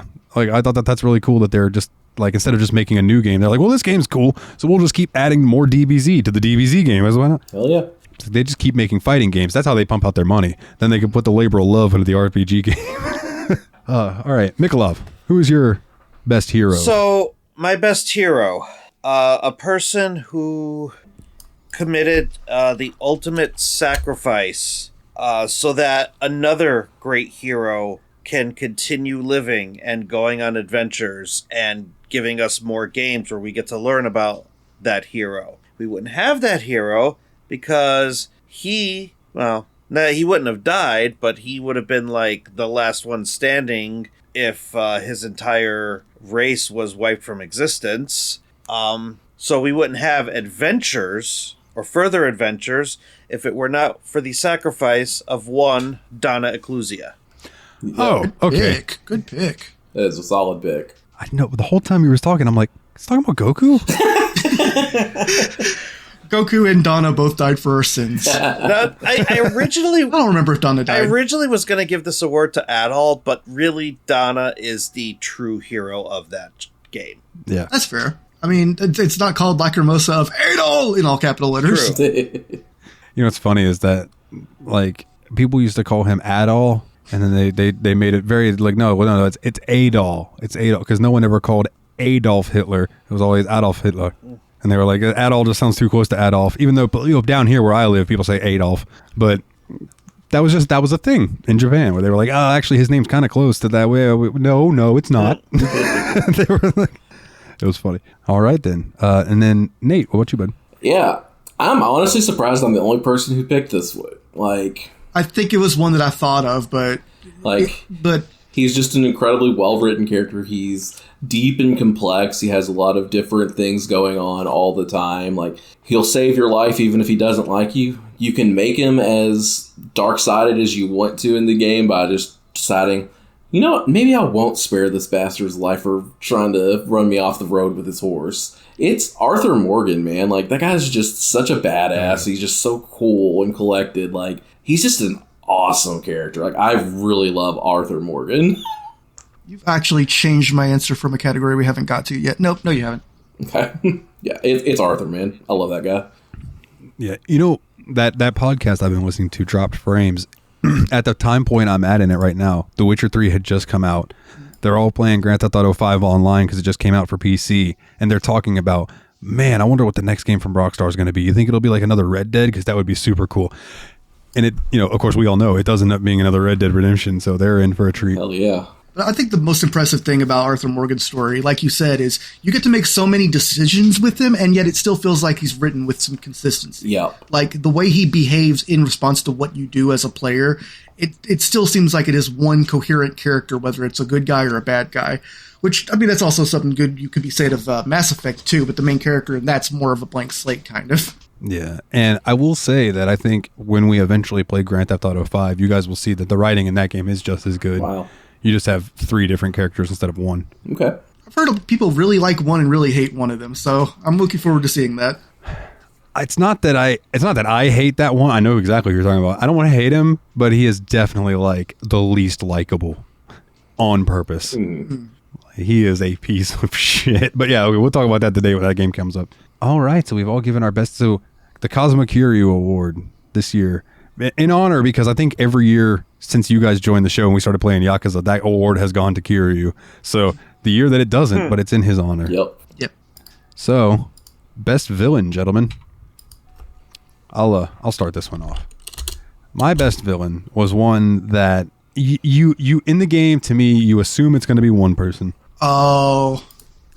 Then it happens and you realize that it's another. And that person is just such a dirty piece of shit that he couldn't not win this award. And that goes to Kierkegaard Weissman. Oh. Him. Fuck that guy. That is not where I thought you were going with that. About that guy. That guy's a real bastard. He's a real bastard. Yeah, the serial killer. Yeah, the Nemo. Well, I guess it's just spoilers, but we said it on the show. He turns out to be the Nemo killer, and he's just been smiling to your face the whole time while deliberately fucking shit up. Yeah, dude, and he tries to hurt the kids and stuff, and it's just, it ain't cool, man. It ain't cool. Not cool at all. So he was my best villain. Nate, what about you, bud? Yeah, so this isn't the main villain of the game. It's one of this, and you can go the entire game without even seeing this enemy. But like he was so freaking cool. Like the fight that you have with this boss is probably now my favorite boss fight in any video game that I've done. Like he is just such a badass, cool character, and apparently the DLC even gives him even more layers. But my pick goes to Mohg, Lord of Blood from Elden Ring. Hell yeah, that was a bad motherfucker. Yeah, dude. We don't actually have a best boss or best fight category, but I could see that best villain could definitely be that sometimes. And between that and him being interesting plot-wise, what a great choice. Like, whenever you talk about Mohg, I'm sad I haven't got to him yet. Dude. And I say yet because I don't really think I'm done with Elden Ring. I think I'm just going to hop back in one day and keep on trucking. It's such a good fight, man. And, such a cool character. For sure. Let's see. Mikhailov, what you got? I don't think anyone else is going to have this pick, but I'm giving best villain to a character who you thought was on your side for a good chunk of the game. And then she helps to bring forth the true villain of the game. So I have to lump them together. So I'm going to give best villain to Amelie and Vados from Nexomon Extinction. Nice. Oh, yeah. Hell yeah. What a great choice. Yeah, that's right. That Bitch. That game was full of twists and turns that were fascinating. Like, I can't believe that game really felt like it earned the degree of scale that its plot came to, because that was a real easy one to not stick the landing on, and I feel like they handled all the major twists at the end perfect. Especially the, big twist. Yeah. Like, all the shit actually makes sense in retrospect. It doesn't seem like they wrote it in order of the plot, like sometimes you get from games. Exactly. All right, then. Willie, what about you, buddy? Well, for one thing, I'm really surprised that we didn't get a villain from BioShock on here. I was actually going to bring up Fontaine as a... that's where I thought Dalton was going, yeah. I was going to bring up Fontaine as a runners-up kind of thing, because I did think he deserved to be mentioned. Yeah, I have Andrew Ryan as my runner-up, with Fontaine also being I wish I'd got far enough to get to the cool part.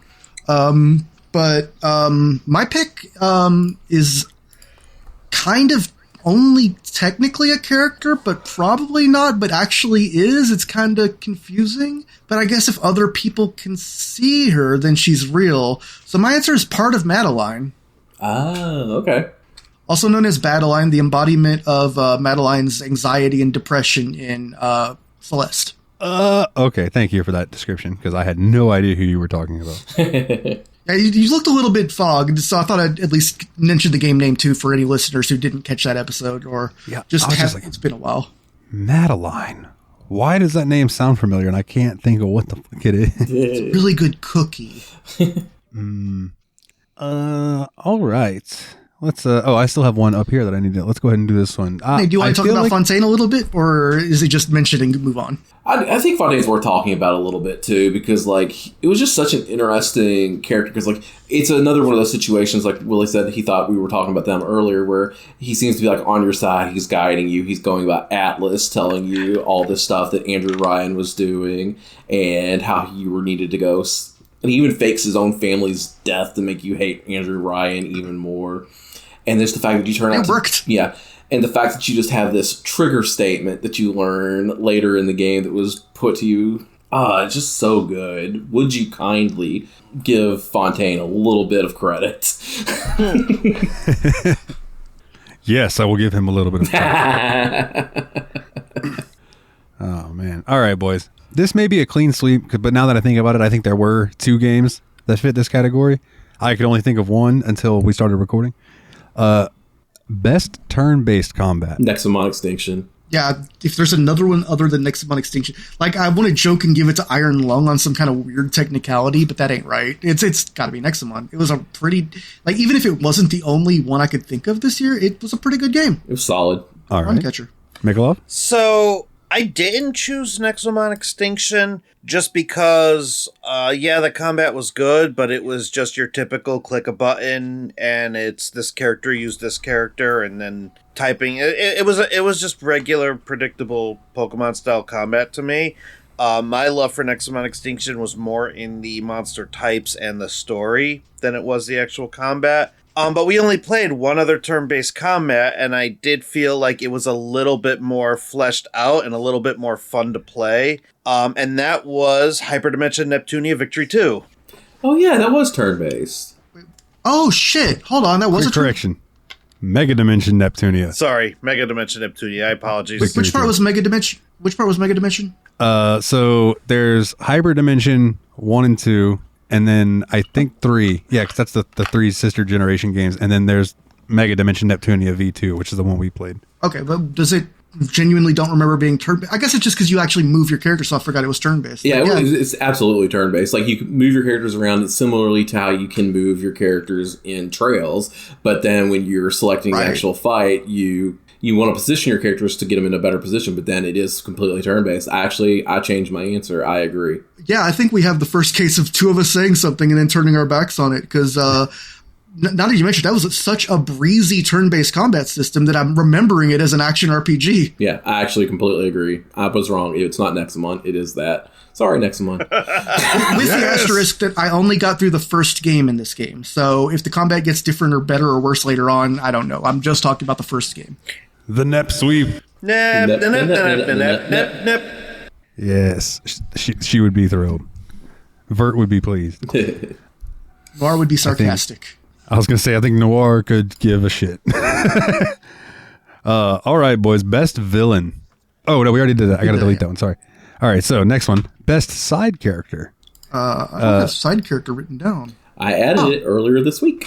I went from the pin. I'm stupid. I'm sorry. I might have missed another category then. Okay, give me a moment to think while you guys go through this. All right. I have a legit answer for this. I feel like this is also going to be Nate's answer. Probably. It may as well. It may also be Mikhailov's answer. It may not. Is this why you added this category? Because you had someone you just wanted to give extra love to? This is why I had this category, and I thought that we deserved to have more talk about characters other than just the main hero and villain. I love that. Best Trider-agonist, basically. Just side character. It could be an NPC. It could be a secondary villain. It could be a secondary party member. It's just whatever. Well, this particular gentleman, I shouldn't call him a gentleman because he burps and farts in front of ladies, but he is a good man. And I knew as soon as Nate asked me to put this category in who his choice was going to be, and I couldn't help but agree. And that is Sahad Nautilus From Ease 8, he's the man. He's the man, and I just love that at the end of the game, you beat the game, he just, the post-script in the game is like, Sahad goes home to his family, has no more further adventures, and just enjoys his life with his wife and child. I'm like, man, what a badass. I love this dude. Yeah, and people bring up stories, and he just smiles. He doesn't say whether it was a part of it or not, or he was a part of it or not. He's just like, haha, yeah, I love those old tales. Yeah. Yeah, he's the man, dude. I love Sahad. Are we clean sweeping Sahad? No. Okay. Oh, okay, then it's a 3-way then. Congratulations, Sahad, for probably deserving it. Honestly, I'm maybe being a jerk. He's had a lot of sweeps anyway, though, so it's not like I feel too bad about it. But I guess, again, this is one of those ones where I think I'm a little bit more hot on it than Nate just because he played it already. But, I mean, I really think that Theo from Celeste was absolutely the support character that, like, the game needed, that she needed, and that made, like, it made her journey make more sense. Not because she needs, like, a dude to tell her what to do or whatever, but because, like, he's helpful, understanding, and gives her some tools to help her cope with what she can do herself, you know? Yeah. And I think that, like, that's a cool lesson in mental health, is just learning to, you know, rely on other people while still believing in yourself. I do want to bring up an honorable mention, because I think I only picked Sahad because these guys picked Sahad. But he is a cool character. But then again, this is another game that has a lot of sweeps for me. I kind of could also give it the cat from Nexomon. I just don't remember his name. Yeah, the cat from Nexomon was awesome. That little guy was hilarious. Like, he was Captain Fourth Walbert. Yeah. He's basically, you know, in that kind of game where you're kind of the silent protagonist, he's kind of the mouthpiece that you look to. It's like, anytime you have a silent protagonist, you need a character like that, and they played it extraordinarily well. Good example, the first Jack and Daxter. Jack doesn't talk. Daxter does all the talking. Yeah. That changes in the later games, and then all of a sudden Jack talks, and he's like, my name's Jack. And you're like, whoa. What? But in that first game, yeah, he doesn't talk. But until you guys said Sahad, I was struggling looking at that list too, because I was like, what am I going to give this to, the handler? No, but I appreciate your choice though, because like sometimes like everybody just needs a friend. Yeah. You know, so like that's a good way to. That being said, Sahad is less of a friend and more of a homie. He would be cool to have around as well. Oh my god, dude. I'm looking at the rest of my list. Holy shit. You just have like one game for every remaining category or something? I have one game for every category except two. That's funny. Wonderful. Oh, okay. I have a few different ones. Okay, next up. I haven't been marking mine off, so I don't know what's left. You're surprised if you left and right. Best game you sucked at. Oh, can I go first for this one? You absolutely Best can. game I sucked at. It's another game that I'm still playing here and there. And it's another game that I didn't expect to like, but sure enough, like I'm getting into it to the point where maybe I'm going to give some other games in this series a shot, even though I suck at this game. And this game is Diablo.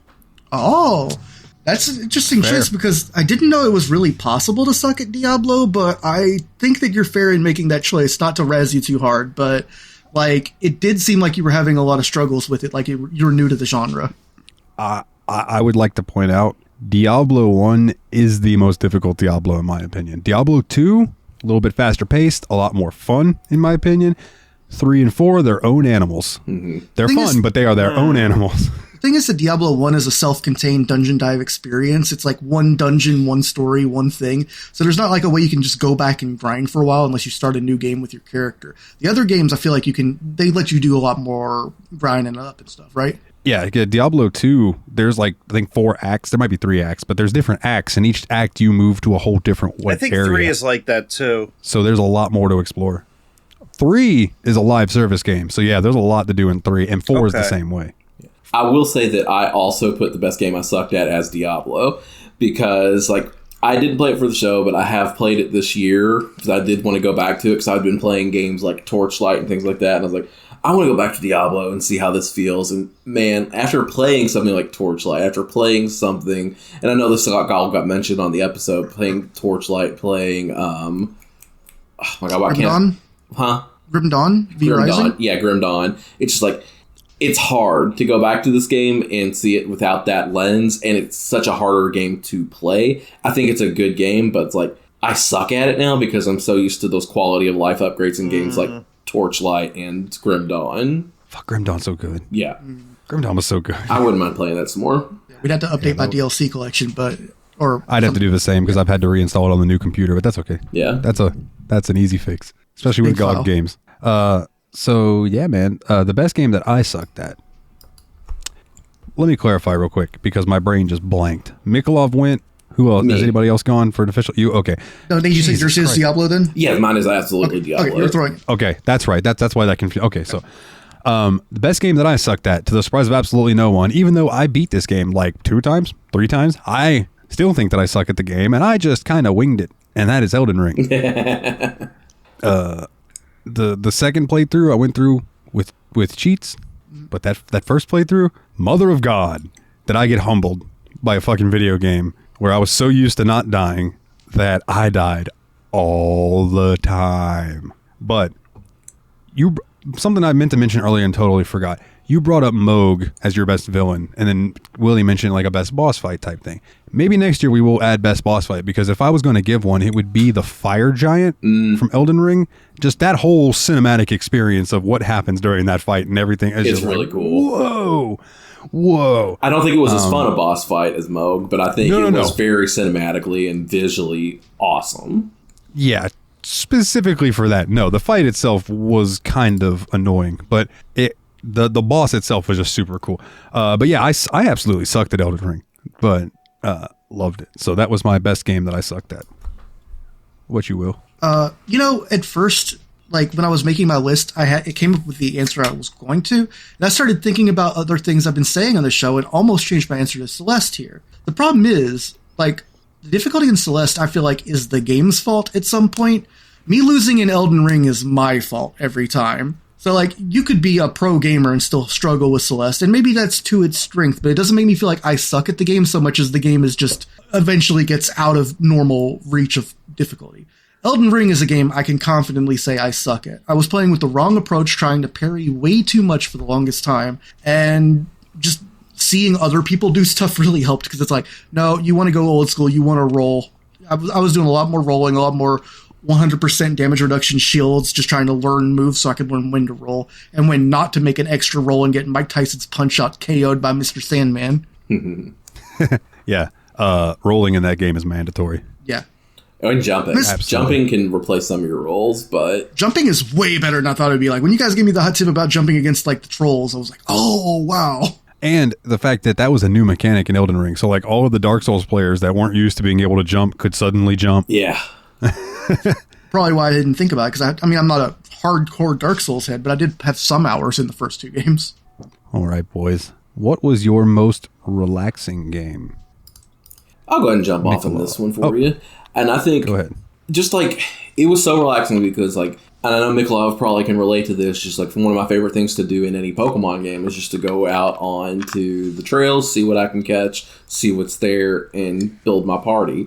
And that's carried right directly into Nexomon Extinction. There are so many areas you could go and just hang out in, see what kind of monsters you have, grind up levels if you wanted to, and then catch new monsters, see what you had. Like, the cool thing about that was, like, I didn't know the monsters, so I wasn't trying to hold on to a Crobat for the entire game. I would see something new, it's like, oh, this is my new boy right here. So it's just like, I thought it was just so relaxing and nice just to be able to sit out there and grind and catch new monsters and just explore. I found that very relaxing.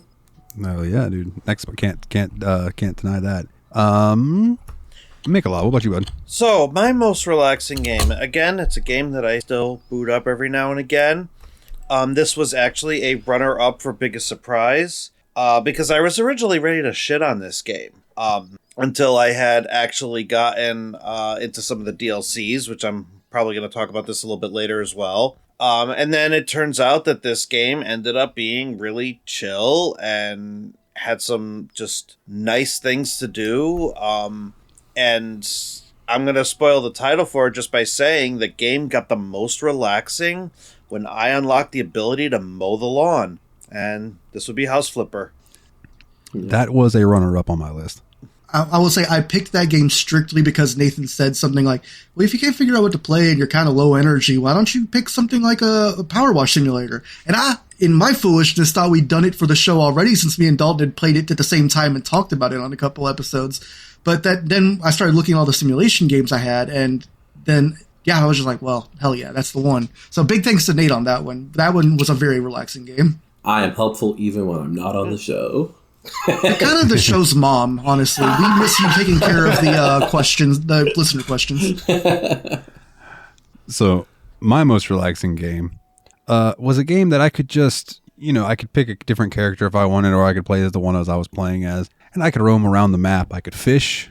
Yeah. I could do all kinds of different things, but my favorite thing to do was kind of just fly around and collect all the floating glowing orbs of different colors that I could then use to help boost my stats. And there was just something about fishing with my tail, and I'm catching these fish that are just like larger than anything I have ever seen. And I was just so relaxed playing Dragon Ball Z Kakarot. I really enjoyed the parts that Mikhailov complained about being monotonous and all of that. I loved. Yeah. I loved the intermission sections where I could just kind of fly around and do whatever. I feel like there's something to be said for the line between relaxation and monotony, because I think House Flipper definitely hits that point for us in a lot of plays too, whereas Dalton got a little bit more sick of it as he played. Mikhailov liked it more the more he played. And then the opposite happened with Dragon Ball Z. Yep. And I'm glad you brought up the idea of ambient fishing and stuff, because while it isn't the only reason I found the game relaxing, it was nice to be able to sit around with my cool jams and take a break from knocking little enemies out for funsies and just catch a couple of fishies and, really get Adol and the gang, especially Sahad, who was my primary fisherman. But I changed it out so I could hear all the fishing lines, so to speak, fishing line, like dialogue about fishing. That wasn't meant to be a pun. I wasn't trying on that one. You can tell when I'm trying because I make a horrible face instead of being ashamed of it. Fish facts. Fish facts.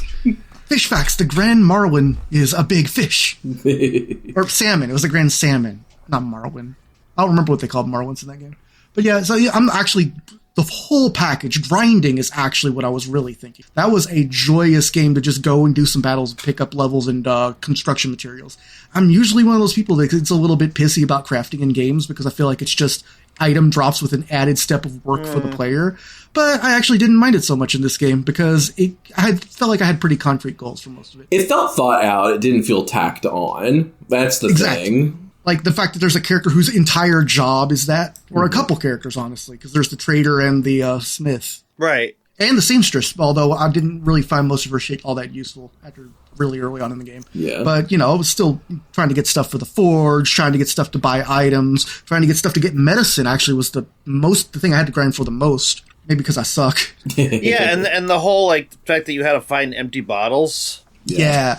Empty bottles is a cool mechanic. I don't know if they just stole that from Zelda fairy bottles or whatever, but good idea, y'all. That was a good idea. I wasn't expecting it in a game like Ys 8, but I actually welcomed it. It's one of those things like finding a 1-up that's hidden well in a stage in Mario Maker or something, where even if it's not a huge mechanical reward, it feels rewarding. You get the dopamine hit. Or getting extra, Estus flasks. Oh, yeah. No, with those I feel like, oh, thank God it'll save my life. Yeah, but you do find those in those games, right? Yeah, you can upgrade them and get more charges of it, yeah. I don't remember exactly how it works in each game, but I think you had to find in the earlier ones, the upgrades. Got it. All right then, boys. We got 3, 4, 5, 6, 7 categories left, not counting our games we hope to get to.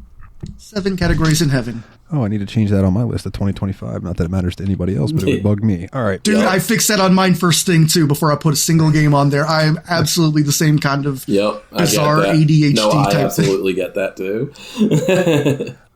All right. Most addictive. Oh, I do have that one. Addictive. Who would like to go first on this one? So no, go ahead, Dave. I was just we both keep. Yeah, I think I'd be remiss to not give it to the game that somehow went from a game that I had never played before to being the game that I have the third most hours in on Steam. I think it'd be terrible to not give it to that game because it was just so addicting, so rewarding to go in and just play the game and have some good times with my friends multiplayer. This award goes to Monster Hunter World to me because good lord did I spend a lot of time in that game this year. Brother, although Red Dead almost made this one for me too because of multiplayer shenanigans, there was something about the one more hunt vibe in Monster Hunter where we only really left when someone had something else to do and called this is the last hunt. Yeah. That really says a lot for that game. Yeah, I lost you boys a couple weeks. Yeah. I know this isn't going to be a clean sweep, but I'm also in the Monster Hunter world. So it's a three-way. You would be correct that it is not a queen sweep. Queen sweep. Yeah, it's not a queen. It's not the queen's sweep. It's the king's sweep. Yeah, my most addictive. I mean, Willie, Nate. One of you just mentioned it. Red Dead Redemption 2. Like, I still go back and play that game. The fact that you got into the single player as hard as the multiplayer really helps. I didn't quite get as hooked on the single, even though I did really enjoy what I played of it. The multi it feels almost like it's a separate game that takes place in the same world. It basically is. Fun fact, that is. Yeah. You can buy the Red Dead Online by itself. Mm-hmm. Okay, fair enough. So, yeah. All right, then, man. That's a good category. Can't disagree with any of that. Best multiplayer. I don't think we should have those back to back because I think we just did the same thing. Oh, that's exactly why I did it back to back. We might as well just get these out of the way. Are we the same answers for everyone? No. Mine is the same, and it even includes the honorable mention for Red Dead 2, which is actually where that was. It's so hard, but yeah, like I gave this to Red Dead Redemption 2 because I just felt like even though the multiplayer was so good and addicting in Monster Hunter, just like the actual gameplay and the things that you were allowed to do as a group in Red Dead 2, just like, that took the cake for me. I feel like in Monhun, we definitely learned to collaborate, whereas in RDRO, we were definitely doing more silly shit a second. Yeah, we got to be goofy as hell, but we would come together and do those missions where we'd go and find the outlaw and bring him into custody. It's just like, there was just so much you could do in that game. And like, it was either like we were harassing each other, we were fishing, or we were completing a few missions to make some money. It's just like, it was just a great time, y'all. We looked like the Yakuza games before they get to the plot points. I was just thinking about the times that we'd be like, all right, no one shoot him, no one kill him, and then it was like, oh shit, sorry, I accidentally killed him. God damn it! All right, well, we got to do another one now. We're not gonna have enough money. And it was usually me. It was usually me that shot him on accident. I'm gonna go ahead and claim that. My bad. Blew off the cult leaker's head. That was such an accident too, and I felt so bad. And we had to respawn from the beginning of that cave, and I was like, "Oh, guys, I'm so sorry." God. Yeah, that's right. As soon as he ran in, Nate's just like, "What shotgun? Boom!" Or just all the times where Willie was on a horse, and I would just be like, "Yes, Nathan couldn't stop himself." So now I'm picturing the three of you just riding in on horseback and playing in the background, one for each other and all for one. Now, we wouldn't get that when we ride into town. Yakety sax plays. I was gonna say like that, or like Canyonero, or something like. We were definitely like the three amigos. There was Vulcan skull theme. Like, we should have had three overly large sombreros. Or when Dalton would just see a guy riding along the side of the road with a hat he liked, and Dalton would be like, "Hold up, boys," boom, and just put on that. Yeah, take his hat. Hell yeah, dude. That's in game in that. Who has the best hat? It's so funny too because we mostly played Arthur to be a good boy, and then when we got into RDRO, we got our nasty shenanigans on. Yeah, we were chaotic evil. Yeah, for sure. Oh man, one of us would be like, "I'm in trouble. Can't help you. I'm shooting at cops." And Mikhailov, your best multiplayer was Monster Hunter? Yeah. So is this another three-way, just in the opposite direction? Yep. Yep. That's fun. All right. Wait, no, I gave it to Monster Hunter. Oh, you did? Oh, okay. Did you? Yeah. Oh, okay, so we got 2 and 2 then. Oh, okay. 2 split.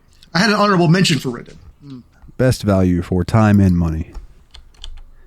I can go first on this one. Do it. I gave this to Red Dead Redemption 2. Okay. I love when you get that interpretation of the category where it's like, well, I played this game for 800 hours, so that's value, baby. It is value. That's true. I'm not arguing. I'm saying it's great. It's like I can sink as much time as I want into the single player, and then I can also go play multiplayer or online. So it's like, I mean, that's well worth my $60 that I paid for. I don't even think I paid $60. I think I paid on sale. Yep. So I definitely got it on sale. It's cool too that you can play the online by yourself, even if you don't want to round up a posse. Mm-hmm. Yeah, and then to the point that I think you can load into like little worlds that is just you. At least I know you can do that in Grand Theft Auto 5. I don't remember if you could in Red Dead. But yeah, it's just like if you don't feel like getting grief, just enter a world with friends only, and then if none of your friends join, it's just you. Yeah.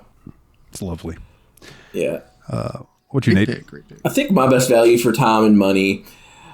And the funny thing is, it's not the longest game and it's not the cheapest game, but I think that the hours you spend in it are pretty golden. And like, you can spend more time in it if you want to. Like, only reason I think I finished it when I did is because I wanted to finish it on time for the show.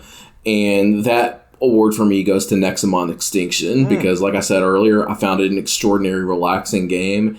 And just being able to go out to those trails and find new monsters, yeah, just good time and just a lot you can do. And as much as you want to, or as little as you want to, honestly. And correct me if I'm wrong, because it could have been just the first game that did this. I'm pretty sure once you beat the main story, there's like a whole in-game thing you can do. There is. Yeah, so there's even more for your money right there. Yep. Just fantastic. I am loving how much love Nexamon's getting on this show because I didn't really think about it much when I was doing my awards, but all of the nominations or awards you guys are giving it make a lot of sense to me. Like, it was a damn good game. It just didn't leave as much of a mark on me that you Pokemon heads. Yeah. All right, then what about you, Willie? We'll pick off there. I feel like mine's kind of obvious. I think I might have tipped my hand when I said I wish I would have thought of What the Window Cleaner Saw or whatever it was called. I don't even remember if that's what it was called, but it sounds good. If it's not called What the Window Cleaner Saw, that would be a great name for a movie based on, like a short film based on it. But in a similar vein, cheap, short, effective, iron long. All right. Yeah, Even in a year that. where we didn't play many FPS type games, I still give a nod to David Zemansky and New Blood Inc. Or Interactive, sorry. Yeah, the window game was called Cleanie's Window Service, by the way. Oh!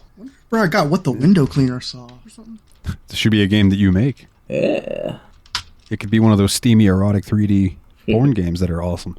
It's a short film from 1912. How the hell did I do that? Well, I That's wouldn't have guessed incredible. that. Well, what about you, Mikhailov? What was your... I deleted the category already, so what was yours? Value for time and money. So I gave this award to a game that frequently goes on sale. I bought the game on sale, and I want to say I only paid like $5 for it. And then when it went on Steam sale, I ended up getting all the DLC very reasonably.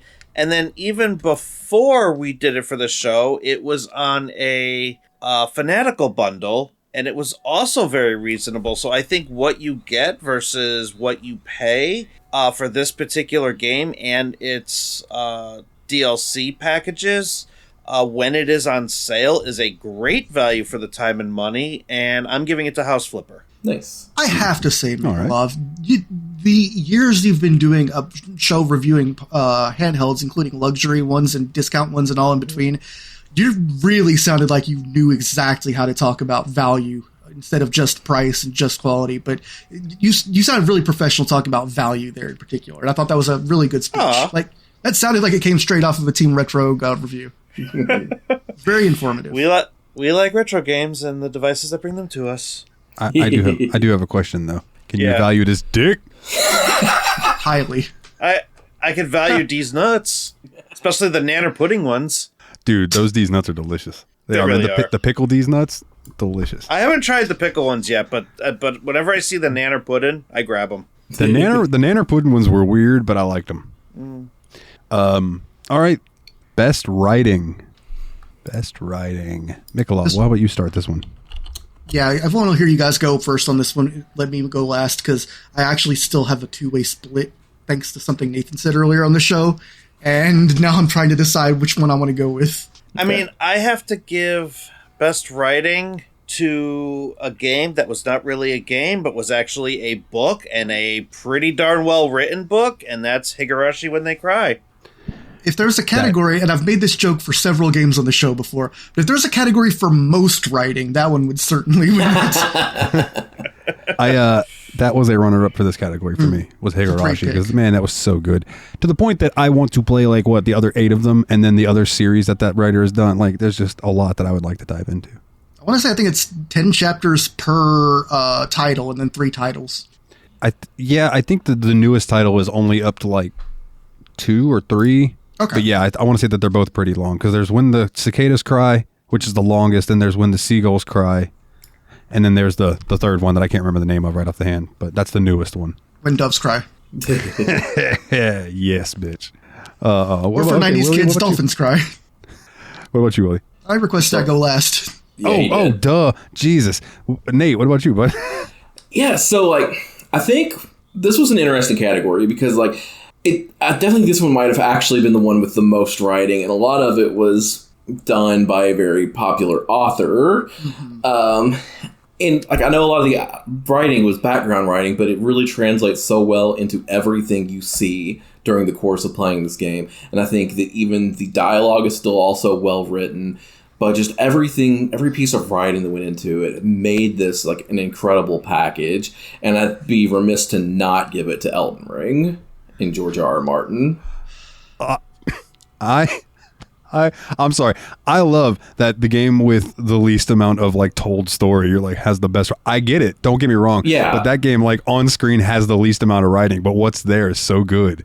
It's incredible. Yeah. And you know, the writing went into like all of the background for everything. All of the settings were written, like, and just like all of the little details that you pick up on that aren't explicitly told to you, but shown, were written in such a way that it just leaves such a deep impact. Yeah, I think, I mean, this is the way that Souls games tell their stories in the first place, but having George R.R. Martin there means there's this focus on the history of everything that really, really, like, blends in perfectly with the character and, like, environmental-based storytelling. It's wonderful. And I'm glad that I'll let you go before me, because that means you've broken my split. As I wanted to give the game to Elden Ring at first, but almost thought it was kind of cheating for it to be a game written by a professional writer.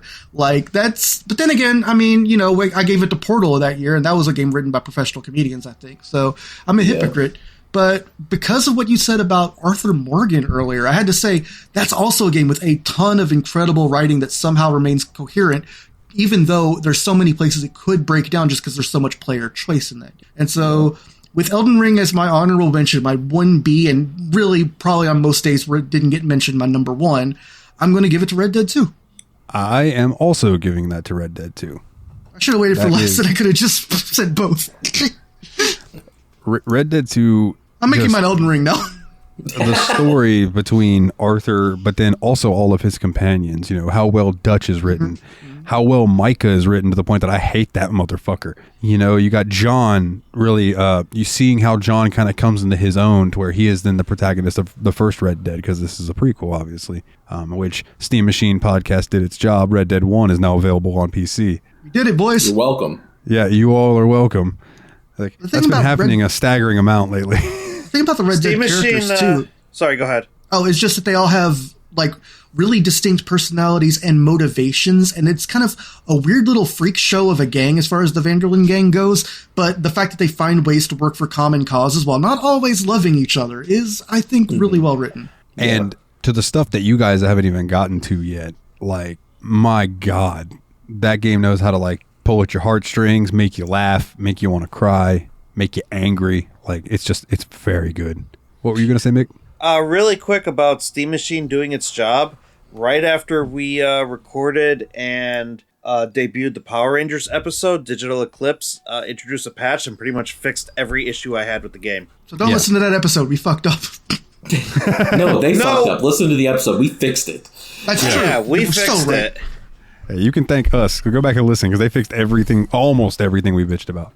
We're a digital eclipse of the heart. I swear Digital Eclipse listened to our podcast. I'm starting to think like we have a couple hundred listeners, but a lot of them are just like they secretly run EA and shit. Sometimes I wonder, dude. Maybe Toddler listens to us. No, this is why Gearbox never does anything, because he's heard the shit I've said about Randy Pitchford.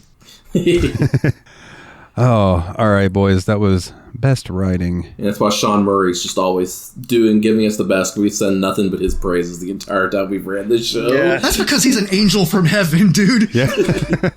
He's got one of the nicest smiles ever. All right. Best voice acting.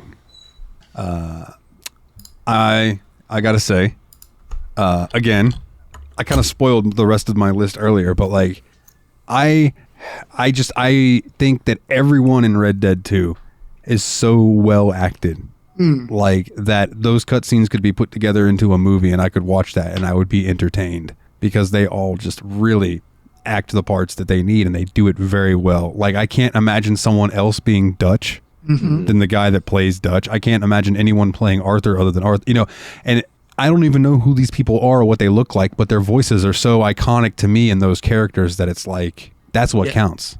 If you wanted to make a movie of this, you need to get a cast as powerful and talented as the cast of Tombstone together to do it. Yeah. Yeah, absolutely. And so I give it to Red Dead 2. What about you, Willie? That's a hell of a pick, and I feel like mine is in a different direction because the thing about Red Dead is, oh my god, not only is there great acting, but there's so much incidental dialogue. You won't even hear all the stuff that they put their heart and souls into. Like, there's so many little songs and little interactions that they only have at a specific time. You're likely to miss some of it.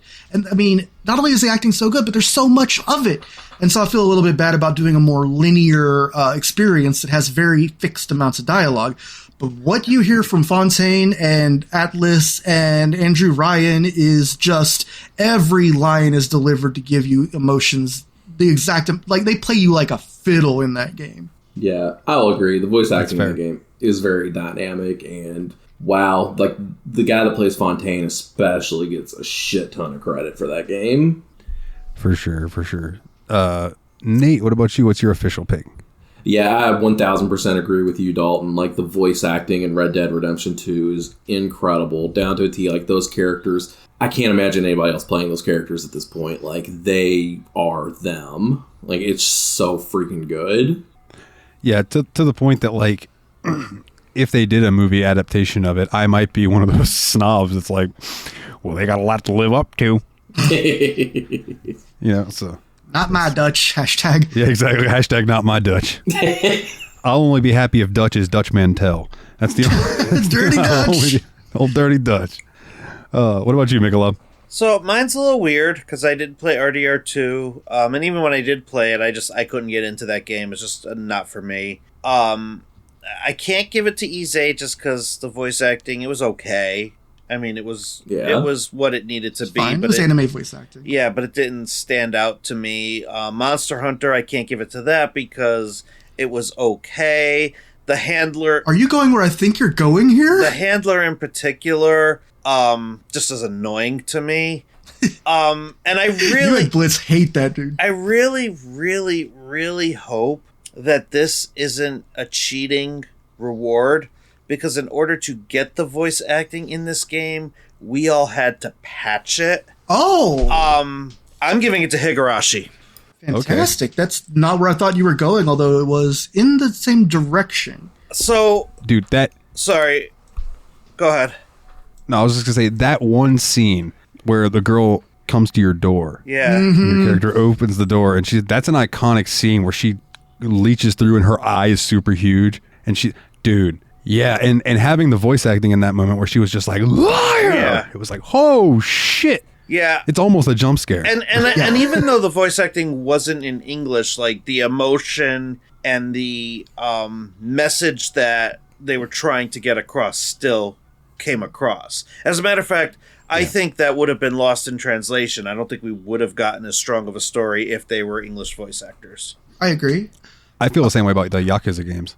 Yeah, I think we've even given Yakuza voice acting award for the similar reasons. Yep. This isn't quite the same thing, but what you were leading towards almost made me wonder if you were going to give it to Neptunia, because I actually looked into that, and there's an all-star cast of voice actors. Like, the stuff done by Orange Heart, for instance, is like... Was Orange Heart the one that was like the tomboyish one? Yes. Yeah, I believe so. Yeah. The voices, like, Orange Heart's been in a lot of stuff. He's a really talented actor, and there were a lot of other people in there, too, that I was, like, very surprised by the rest of their work. Like, the little fish dude is actually a really prolific actor that's done a lot of stuff you'd be surprised by. Isn't he in Persona 5 as somebody? Yeah, he's a major character in Persona 5. Yeah, I love... Neptunia was a runner-up on mine, because you guys know, I love that series. Mm-hmm. But we just played some really good games this year. Yeah, absolutely. And the only reason that I didn't give it to Neptunia is because Neptunia had voice acting some of the time, whereas that's a good point. Whereas Higurashi, all of the dialogue was voice acted, and it was voice acted properly, and it was great. It's hard for me to imagine Higurashi without the voice patch. That did so much work. So thank you. Usually Dalton is our mods guy, but Mikhailov was the one that found the patch that let us choose all the different versions of Higurashi. And that really ended up being just extremely clutch for our enjoyment. And if it weren't for that patch, I would not have gotten through that. because it was just Yeah, because it was a wall of unpunctuated text. Yeah. Or no, it was punctuated, but it didn't give you like who was saying what. You kind of just had to infer. It was very odd. Yeah. But it was also what it was 2002, 2003 that originally came out. Something so like it was that, early yeah. days of people making their own shit like that. yeah. But the All right, we technically. go ahead. Oh, go ahead. No, I was done. No, I I'm was. changing the subject. Oh, that's fine. Go ahead. No, you hang up. I insist. No, you hang up. No, you hang no, up. You hang up. No, you hang no, up. you hang up. I love you hang more. up. I forgot what I was going to say at this Yeah, point. I love you more. I love you, infinity. So we have 3 little categories left. 2 of them are kind of like not awards per se. So we'll go with the last award, and then we'll go into those, and then we'll get to the game of the year. What was the best story told? Now I'm going to go ahead and go first because I've already spoiled that everything else on my list was the same game. So this for me goes to Red Dead Redemption 2. Like, just again, this goes back to the voice acting, goes back to everything that we've already talked about. Red Dead, the story. Mwah. I am so close to the end of it, and I know what's coming, and I'm so not emotionally prepared for it. So, yeah, but I'm getting there. I'm getting there because I think Dane and Jeff are going to do an episode on it, and I was going to bug them about joining. So I got to beat it at some point. It's the danger with prequels, man. I know, man. That's the trouble with tribbles, man. It's the trouble with triples. The only episode of Star Trek. No, there's also the one where Sulu doesn't wear a shirt and runs around with a sword. And there's the one where Spock gets really horny and tries to kill Kirk. 3 episodes of Star Trek. And the episode without his shirt on is called Shaka Sulu. That's a pretty good joke. Did you just come up with that? That's not bad. I did. Right off the top of the dome. Nate, what was your best story? Yeah, the best story is Red Dead Redemption 2. Like, I know I haven't even made it as far as you, and I have 1,000% intentions of completing that game. It's just, it hits you in so many emotional areas, like, even, like, smaller scenes where like, the scene where you take, what's his name's son? John's son. Yeah, John Marston's son fishing, and, like, you get pulled up by the feds and stuff. You're just like, did you have to do it in front of the kid, man? Like, right? Like, that really hits. And it's just like, there's so many scenes that, in ways that story drives you crazy emotionally. And then all of the side stuff you don't even have to do, like helping your ex-wife's brother get out of the cult. Like, there's just so many beats in that story. It's just like, God damn, there's so much stuff here. And it's just all so well written and all so well put together. It's just like, I'm nowhere near even as far as that game as you, but I already know it has the best story. And, like, I do know a little bit of how it ends, obviously, because, like you said, prequel stuff. But just, like, man, it's so well done, so well written. I love that game. What is with cult side stories and being, like, the highlights of games they're in? Because between that and Munacho from the Yakuza games... Or, like, when Hank Hill goes, and this the cult? Oh, yeah. No, we're all happy and love each other here. Yep, we're here. Yeah, this is the cult. All right. Also, something that Red Dead does, that Grand Theft Auto 5 also does really well, is I think what they call like strangers and something. It's when you're roaming around and you just all of a sudden will hear somebody and you'll see a blue dot show up on your mini map. Those are randomly spawned events that just are coded, but they don't always happen. That happens too in Grand Theft Auto 5. Like, for instance, I won't tell you where in case we play it, but in Grand Theft Auto 5, you come across a dude who has really long hair and a beard. And he starts talking to you about how his dad used to be a really mean guy, but he's a lot nicer these days. And so it's assumed that it's Jesus. But it's, I lost my train of thought. Yeah, but so like it's strangers and... doesn't matter. But yeah, that mechanic is just, it just adds to the story because it's just more stuff in depth and they're all written well. They're not just little side stories. It's like, okay, so you come across this dude who got bit by a snake. You got to either give him a potion or suck the venom out. You know, you come across a lady whose horse died and you got to give her a ride back to Valentine, you know, things like that. And then, but on those rides, they talk to you. There's a whole like, oh yeah, this is what's going on in my life right now, blah, blah, blah. It's not just like A to B and then thank you, here's your money. And then they just wander off. And then just random encounters with like the O'Driscolls decide they're going to pull up on you while you're just trying to do something else. It's just like so good. Yeah, for sure. So Willie, what about you, bud? Man, I think we've all had like one game I think that really stuck out a little bit more for them than the others. For me, obviously, this year it was Celeste, and again, I just really loved the story of her not overcoming, but learning to work with part of herself in order to overcome the obstacles that she faces. Like, I think that was really powerfully told, the way, she learns to not blame herself for her own anxiety and problems, but use that as a way to improve. I mean, the mountain is like the world's most obvious metaphor for conquering something. Like that's literally the first thing you think of when you think of big thing you have to beat. But I think it was used really well in the central metaphor of the game. I appreciate Celeste for what it was. Again, though, it wasn't a game for me, but like the story in it, what the whole game represents, all of that, I can get behind that 100%. So I can't disagree with you choosing that for your choice. That's good, because I wasn't taking disagreements. Good motherfucker. Mikhailov, what about you? So, best story, probably unsurprisingly, is going to go to Ys 8, Lacrimosa of Dana. Just from the second you set foot on that island, actually for the second you set foot on the boat, to when you start getting flashbacks and they're just like hazy at first, and then next thing you know, you're actually playing as Dana and everything's coming in more vividly, and before you know it, turns out, hey, she's in the present timeline, and she's there.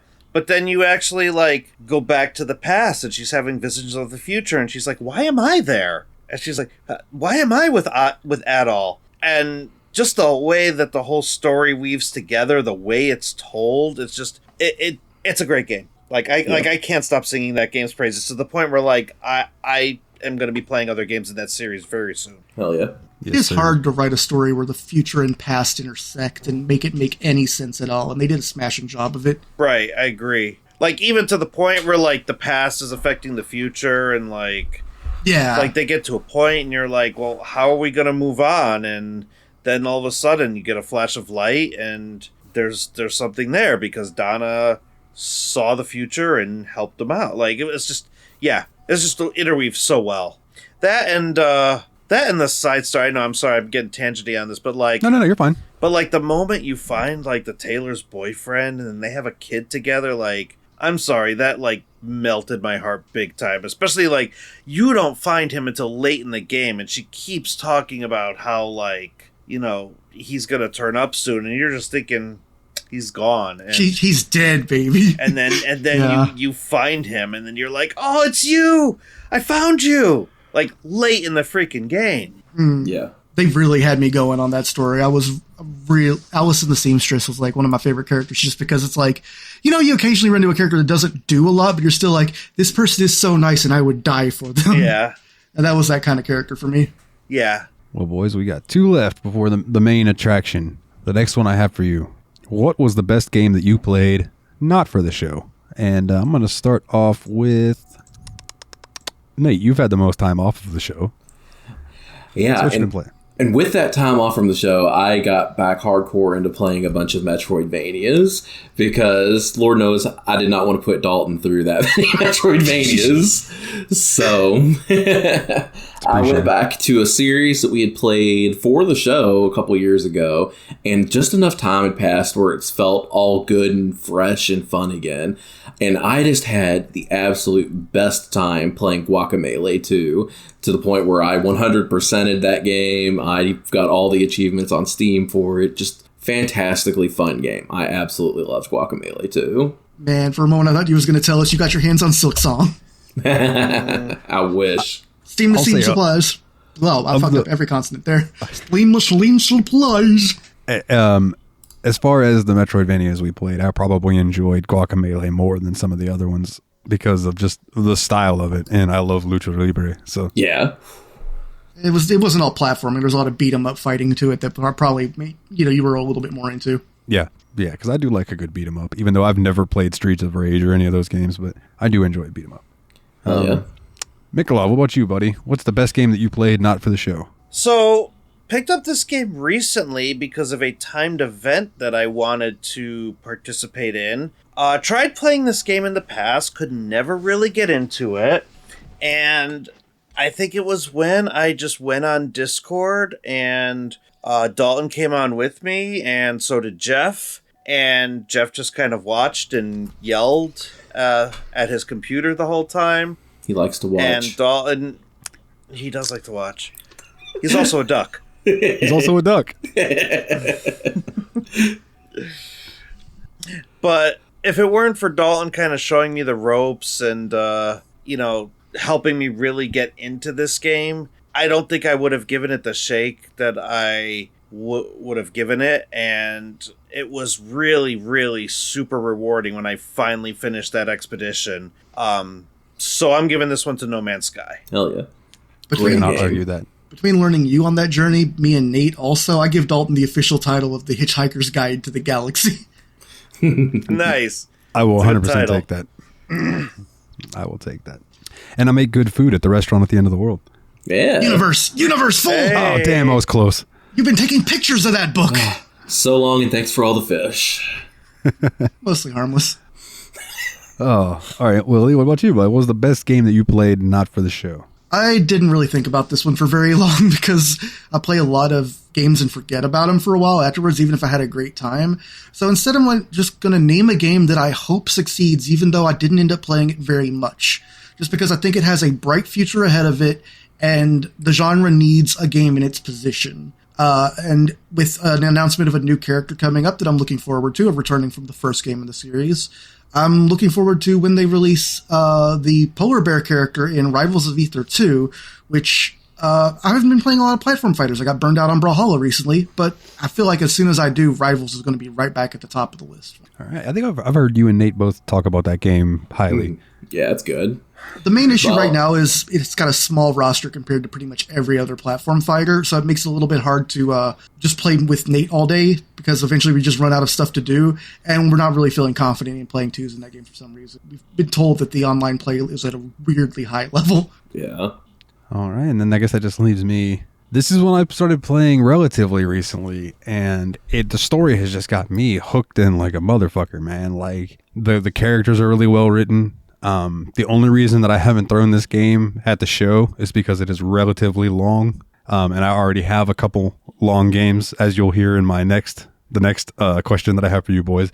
But I can't get over how much is the same, and at the same time, things that have improved from Kingmaker to Pathfinder Wrath of the Righteous.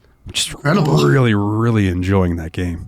It has been a lot of fun. I've sent you guys a couple different screenshots of different characters, and just those little snippets. It's like, I talked about this last episode. Doran, the girl who didn't realize she was a kitsune because she had just put that knowledge out of her brain.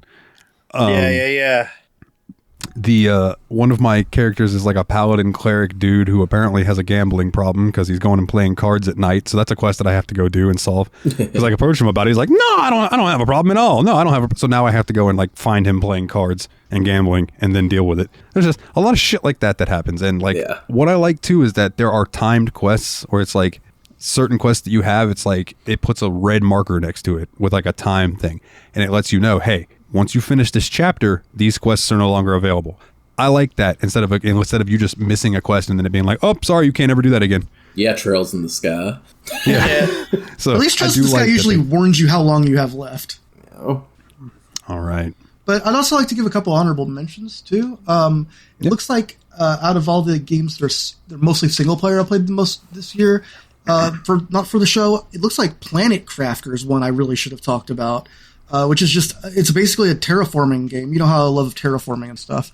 But it's kind of partly a strategy game, almost a first-person idle game in several ways. It's kind of like in between that and something like Satisfactory, where you're building stuff over time. And then the other one I wanted to bring up, I don't remember if we started playing it this year or not. It wasn't for the podcast, but if I didn't talk about it last year, I would be an idiot not to say that Deep Rock Galactic absolutely slays. Rockin' Stone! Rockin' Stone forever. And speaking of dwarfs and stuff, that Lord of the Rings game is pretty fun too. I downloaded it. I've been meaning to check it out. It was free on Epic for a minute, and the idea of I love dwarfs, man. Oh, just want to be a dwarf. While I'm thinking about it, because I totally forgot yesterday and missed it completely. Epic is doing their daily free games right now. Hey, let me check and see if anything news popped. The one right now, I think it's called like Terra Crafters or something. I think I already got that. What Terra Crafters? But yesterday's was like some 6-sided dice type game, and I completely missed it. Didn't grab it. 6-sided oracles. The current one's Terra Tech. All right, then. My final question, boys, before we get to our game of the year and then the house cleaning and we can get on up out of here, is what games are you hoping to get to in 2025? I hate to break it to you guys. I have 5 of them, and 4 of them are RPGs. That's understandable. I think we all have more than one, so why don't we kind of round robin this a little bit so we're not just... All right. I'll start it off. 3 or 4 things. I'll start it off then. One of the games that I hope we get to is one that I think I've mentioned ever since we've started doing this. And I don't know why we haven't played it yet. We played the sequel before you guys ever joined the show, and then we played the game that came out before it. It's about goddamn time we play The Elder Scrolls 4 Oblivion. Hell yeah. I am so just like I want to get in there. No mods, unless we're just doing the like community fix for less crashing and stuff. Other than that, potato faces. I say we go straight just vanilla Oblivion. So round robin style. So then we'll go Mikhailov next. What's a game that we hope we get to next year? I want to play Dave the Diver. Yes. Oh hell yeah! I'm so glad to hear you say that. I keep feeling like that keeps getting almost picked, and I'm really hoping that it is on your short list for your next set of picks.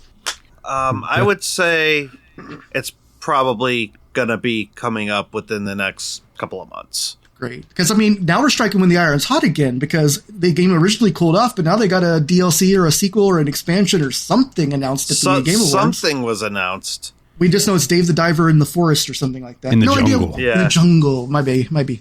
The mighty jungle, the Dave will fish tonight. Plus, I look like Dave the Diver, so... Yeah. Reel 'em up and reel 'em up and reel 'em up and reel. Sushi's baby back ribs. No. You clown. You absolute dingbat. With yum yum sauce? Yeah. Oh, yum yum sauce. Man, you're making me want some fish. Willie, what about you, buddy? What's a game you want to get to next year? I think that this is probably on 2 or 3 of our lists, so I'm just going to pull the Band-Aid off so we don't end up all saying the same shit. We got to get around to the last installments of the Kiryu Kazama saga. Yak 5 and 6. Yeah. All right. What about you, Nate? So this next one is one me and you have talked about a lot, Dalton. I think this might be a one-off where it's just a me and you episode, but we need to get Persona 5 in the bag. That's a great idea, y'all. That I know I didn't end up keeping up with the background game, but you guys know how it was the last couple of years about long games in general. So yeah, long games are hard, and it's like what I was gonna say. Long games in general are hard, but like I know it's one that I've been coming back to time after time. It takes a long time. Like what usually happens is I finish a palace, and I'm like, all right, I'm not going to take a long break this time. And then I go and look at, I finished the palace pretty, let's see how recently it was actually. Because I do keep coming back to it. It's a very good game, but for some reason it's just hard to stick with. Like the last time I played it was Halloween. So I feel like you finish a palace, you say, I'm not taking a long break this time. Always Sunny music starts playing. The game takes a long break. Dude. Yeah, it's one of those like I'll play it for like 2 straight days and then be like, fuck, I really need to play the game for the show, and then I won't let myself go and like immerse back into Persona 5 because I know that can just eat away at my time. But I'm to the point now where Nate's catching up to me, if not a little further than me. So I need to dive back in there and get further. Yeah, so make Futaba happy. Yeah, and I don't want to put that as a pressure on anybody else. So I'm saying, like, me and Dalton, I know, have kept up with it a little bit, and I would like to see us actually do something with it in 2025, like get that episode out finally. I was about to say something, then I realized I was almost definitely going to step on one of someone's pick that I don't have written down. But yeah, I'll get there when we talk about that game. I'll just go ahead and write it down too. 1 week, it brings it to me. 1 week, Nate, and this is cool. This can lead into my next choice. 1 week, we can take the 2 weeks, and we'll say that we're going to do the wrap-ups on Persona 5 and do the finishing ups, and then we can record about it 2 weeks later. And in those 2 weeks, Willie can play Trails in the Sky, the second chapter, because I would really like to play Trails in the Sky, the third next year. Hell yeah. That was the segue I was actually about to make. I can go ahead and delete that from my list now. Yeah, I was actually going to say, while you guys are working on Persona especially, that would be a great time for me to get Trails caught up so we can play Trails the Third. I'm really looking forward to that, and I'm really looking forward to Trails SC. I know a lot happens. Yeah, it does. It's a fun ride, dude. Mikhailov, I know there's a ton of hours of game to put on you, so if you want to end up just taking those eps off, ain't nobody going to shoot you. I'm sure Nate might. Yeah, Nate'll probably be around for him. think we can hop you in whenever we get to Cold Steel anyway, probably. I think some of the Yakuza... Yeah, I think Yakuza and Trails, you might see me swap out for Nate on those ones. That's fair. That's fair. That's a project that you guys started together. I wouldn't want to... We wouldn't consider you to be an interloper. It's just you have a lot is the problem. Yeah. And a kid to take care of. So. Yeah. But once the Sky trilogy is over, it would be easy to bump you back in for like if we did Crossbell or Cold Steel, because those are completely different arcs. They take place in the same universe. Yeah. So we're going to have a little more background knowledge, but that's going to be good for you because you could be like, who is this person? And we might have an answer. Yeah. Gotcha. We might not, but we might. That's Olivier. He likes songs, guns, and fucking. Yeah. Fucking who? Exactly. Everyone but Estelle. Yeah, everybody but the main character girl. Which, like, slightly she's, like, happy with, but also offended by. It's a great dynamic. Yeah. So, do you have another game you want to get to in 2025, Mikhailov? So, I don't have a specific title in mind, but I would like to do at least one more Ys game. Hell yeah. Yay! So you can be there for that too. That should be a whole game thing. I mean, I'm not going to pressure you. It could be Monstrum Nox. It could be Oath Felgana. It could be Nordics. Like whatever we are in the mood for at that particular moment in time. I almost wonder if we should do Oath Felgana just because it'd be nice to see a different style of Ys game. Memories of Celceta is also like that same style as Oath Felgana. On one hand, yes. On the other hand, I would kind of like to push forward one more time before we go all the way to the back, just because I really loved the other game, and it would be nice to get a bit more of an attachment to the Ys world, having seen two unrelated chapters, In February, there is a remake of Ultim Felgama coming out. So is that going to be like in a 2D style, or is it what are they doing with that? I think it's still going to be like an overhead 2D style, but it's going to be more modernized, so quality of life, some better voice acting, all that stuff. That would be an interesting one to jump back to, actually. Good call. I think it would be fun eventually to do Ys Books 1 and 2. Super Nintendo? Because those are the original Ys games. And I don't know if you guys know this. Back then, the combat in Ys was you run into your enemy with your sword side. Mm-hmm. Like, that was how you attacked. So, yeah. What was the other game that did that? Like Hide Light or something like that? So, yeah, those games are very interesting, but they held up, or they started a whole series for a reason, so they're still good. They're better than Hide Light. There was only one Hide Light. There was not only one Hide Light, there was also Virtual Hide Light for the Sega Saturn, which is one of the worst performing games ever made. It basically runs a frame per second and is one of the funniest speed runs I've ever seen at AGEQ. Fair enough. I was corrected. So, Willie, you were only corrected because I wanted to shit on the series worse. The answer is there should have been one Hide Light. I don't think Hide Light is in some weird way connected to the Trails series, like in a really roundabout, goofy way. It may be. I don't know. I know Dragon Slayer and stuff was back in the day. Yeah, I want to say it has some connection to Dragon Slayer, but I don't remember what. Man, that's a hard game to say because we're saying Dragon Slayer, but it sounds like Dragon's Lair. Completely different game. Yeah, completely different game. It's all part of the Dungeons and Monsters series. Dungeons and Fighters. Dungeons and Fighters, yeah. Yeah. That was Dungeons and Browsers. Dungeons and Browsers. Oh, that's a new site for you. What about you, Willie? What's another game you want to get to in 2025? I mean, this is going to surprise nobody, but with a sequel coming out in the near future, would like to at least wrap up the modern installments of the series. So I think we got to get around to Doom Eternal. Doom Eternal. I always say Doom Eternal because I think it's funny, but you guys know what I mean. It is funny. Doom Eternal Bear Man. Yeah. Doom Eternal would be fun. Hell yeah. It'd be fun to play a Doom game with like some platforming elements to it. I'm looking forward to the grappling hook shotgun. As long as it's not like Half-Life's platforming. Yeah. I'm sure it'll be more forgiving. The maddest any first-person shooter platform game has made me recently was Jedi Outcast. Yeah. Because I didn't realize at first it wanted to be Half-Life, and we hadn't even played Half-Life yet. So, like, everything it ripped off from Half-Life made me really annoyed, and I hadn't even played the damn game. Yeah. Give me a lightsaber and cool force powers. I am not here to push boxes and do physics puzzles. Nate, you got any more, man? I got a few more. I've got two more. Okay. So, obviously, mine aren't important because I'm not on the show full time anymore. But another game that I would like to see, and it got a big announcement at the Video Game Awards, but this one's been on my short list for a very long time. I actually have 3 more games. This one is Okami. Would love to play Okami. Yeah, that's one I've always heard good things about.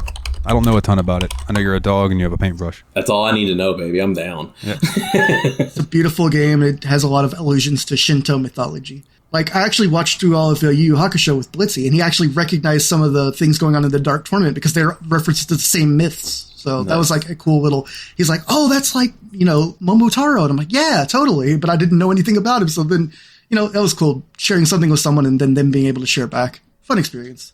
I love anime and video games and culture. Me too, man. So I'm gonna go ahead and just spill my 3 that are left, and then we can just give our rest of ours, and then we can move on. Sounds good. I would really like to get to a Mortal Kombat. Neat. Be it 10, 11, 1, trilogy, Mortal Kombat trilogy, whatever. I don't care. I would like to play some Mortal Kombat games because, I feel like I would like to talk about those characters for a while. I think that would be a good time. We do a lot of fighters lately. We only did Arcana Heart 3, and that really didn't leave a mark for the reviews. I really would like to try Septerra Core, finally. Every time you explain what Septerra Core is, I'm like, that sounds cool, and then 2 days later it leaves my brain. Can you give it to me one more time? If I remember correctly, Septerra Core was a Western company's PC-only attempt at making a game like Final Fantasy VII. Gotcha. Okay. That's a good elevator pitch. Thank you. Yeah, that era of game, but it was PC only. It never came to console. I don't know if that tells you if it was good or if it tells you that it was, bad. I don't know, but I've always heard good things about it. It's one that I would like to try out. And then Nate mentioned the Game Awards, and they announced the sequel to this game at the Game Awards, and some people lost their minds in a good way, and some people lost their minds in a really stupid way that they should just be terribly sad at themselves for. And I think it's a good jumping in point, even though you guys could play 1 and 2, and I would like to play 1 and 2 eventually. I feel like 3 is still the best jumping in point. Witcher 3. Hell yeah. I want you guys to love Geralt as much as I love Geralt and love Ciri as much as I love Ciri. I want you guys to be like, oh, this is why Dalton jizzed his pants when that girl got turned around in The Witcher 4 and it was Ciri and she's the main character. Oh, okay. I've already played and beaten all 3. Nice. Hell yeah. Getting that veteran experience from you two, and then I'll be jumped into the series for the first time. I've played the first game. I played Witcher 3 for 20 minutes when I first got this computer before I had an Xbox controller, so I was trying to keyboard and mouse it. I will have a much better time trying it with a controller. Much better time, I promise. I actually don't know too much about the gameplay. I thought it sounded like a keyboard mouse game, but I guess it did come out in consoles too. So. You could keyboard and mouse it if you wanted to. Just not my style. The combat is got a Dark Souls-esque difficulty to it, but it isn't quite as unforgiving. Okay, so if it's more actiony like that than a controller. And you can play it. There is an easy mode. Yeah. That's for Dalton. I always know. I recommend to everybody start The Witcher 3 on easy mode until you get a handle for how the timing with his swings and stuff, then bump it up. Because that game, I say it's more forgiving than Dark. It'll still kick your fucking dick in the dirt. Yeah, you also have to figure out the alchemy mechanics and all that. It is a very different type of game. Yeah, if you play Witcher 3 on the hardest difficulty, you have to read the bestiary. You have to figure out what oils to put on your sword to benefit. There's a lot to it if you're playing on the hardest difficulty. Love an oily sword. Oily swords, boy. One of my favorite mods, auto applies oils. It's great. Although I won't use mods for the game. I won't make Yennefer's titties bigger. He's gone. Okay. Willie, did you have any more games that you wanted to get to next year? I do have one, yes. This is, I'm actually picking a game that hasn't released yet this time around. It's not Doom the Dark Ages, but it is one that I think that it has, this is a follow-up we have to do because of how much fun we had with it. How many awards that either got first or second place in for most of us this year. I've got to see what goes on in Monster Hunter Wilds. Yeah. Okay.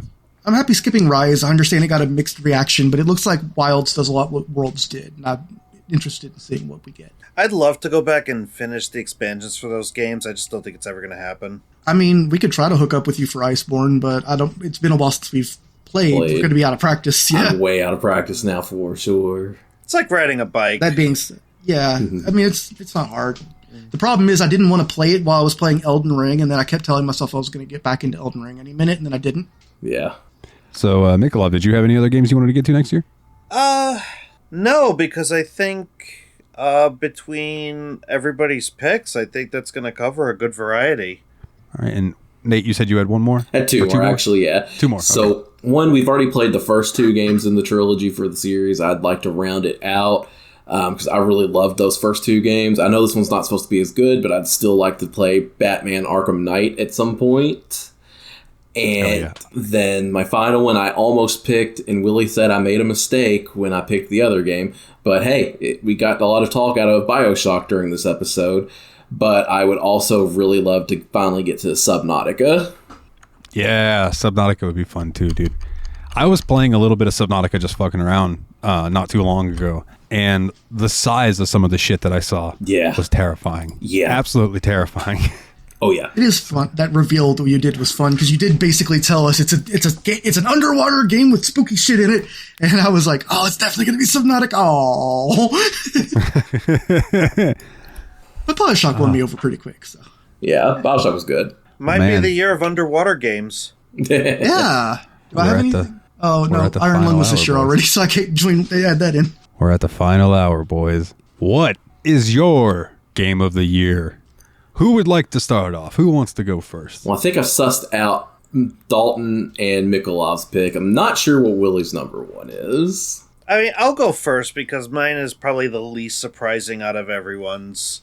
And I think it's the same as Dalton's. It's probably the same as Dalton's. But the best game that I feel that we played this year was Ys 8 Lacrimosa of Dana. Like, I could not put that game down until I was done. And when it was done, I just wanted to play more Ys. Yeah. That is also my number 1 game of the year was Ys 8 Lacrimosa of Dana. Yeah. I had that pegged pretty early on in the episode. Like I tried really hard not to give it like a ton of awards because I didn't want it to like sweep all my picks, but it was hard. Yeah.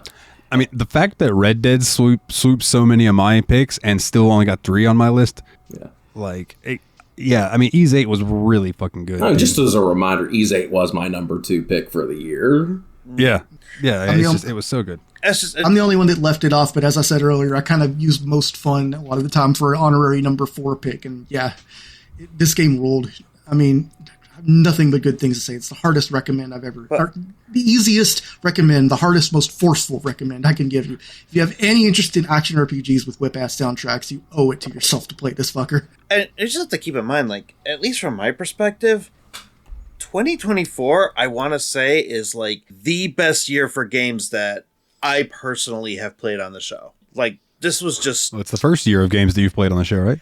I mean, I've played games on the show in previous years, but not... This is the first year that I've played enough to be considered as a host for the Steamy Awards. Yeah. Yeah, and you came in on a good year. Yeah. Yeah, it's definitely been a great year. And honestly, the best games of this year hold up to, like, almost any other year. Like, the only game that I look at and still be like, yeah, that would still win this year for me is still Yakuza 0. Like, nothing else, like, everything else on this list is just like, damn, I can't think of any other game that comes close to this top 3 for real. Yeah, I mean, we didn't have a lot of troll picks this year either. We had some games that didn't live up to the standards, but I think we did have the biggest troll pick ever this year, though. Is Noah's Ark a bigger troll pick than Duke Nukem Forever? Well, they're both from the same motherfucker, so. Indeed. But I guess I'll go ahead and reveal my number 1. I think as much as I've gushed about it on this episode, it won't come as any surprise. Like, although I didn't beat it, the single player that I did, and I talked about the story and how incredible it is, and the multiplayer just adds that much to it for me. Number 1 for this year, and probably number 2 of all Steam Machine podcast period, for me is Red Dead Redemption 2. Ew. Such a good game, dude. For everything that we've mentioned and so much that we've forgotten to mention, it is just so good. Yeah, and just like the fact that the single player experience is so incredible and vast and amazing, and then you have that multiplayer experience where you can make whatever you want of it, because like it even has a serious storyline in the online game, like that you can go into and play if you get into it, or you can be a jackass with your buddies. Like, it's just that good of a time. Like, RDR2 deserves number 1 to me. More like Party R2, because it was a party when we partied up. Yeah, love that game. Yeah, for sure. Then Willie, man, what is your game of the year, my good sir? Kind of surprised this didn't get as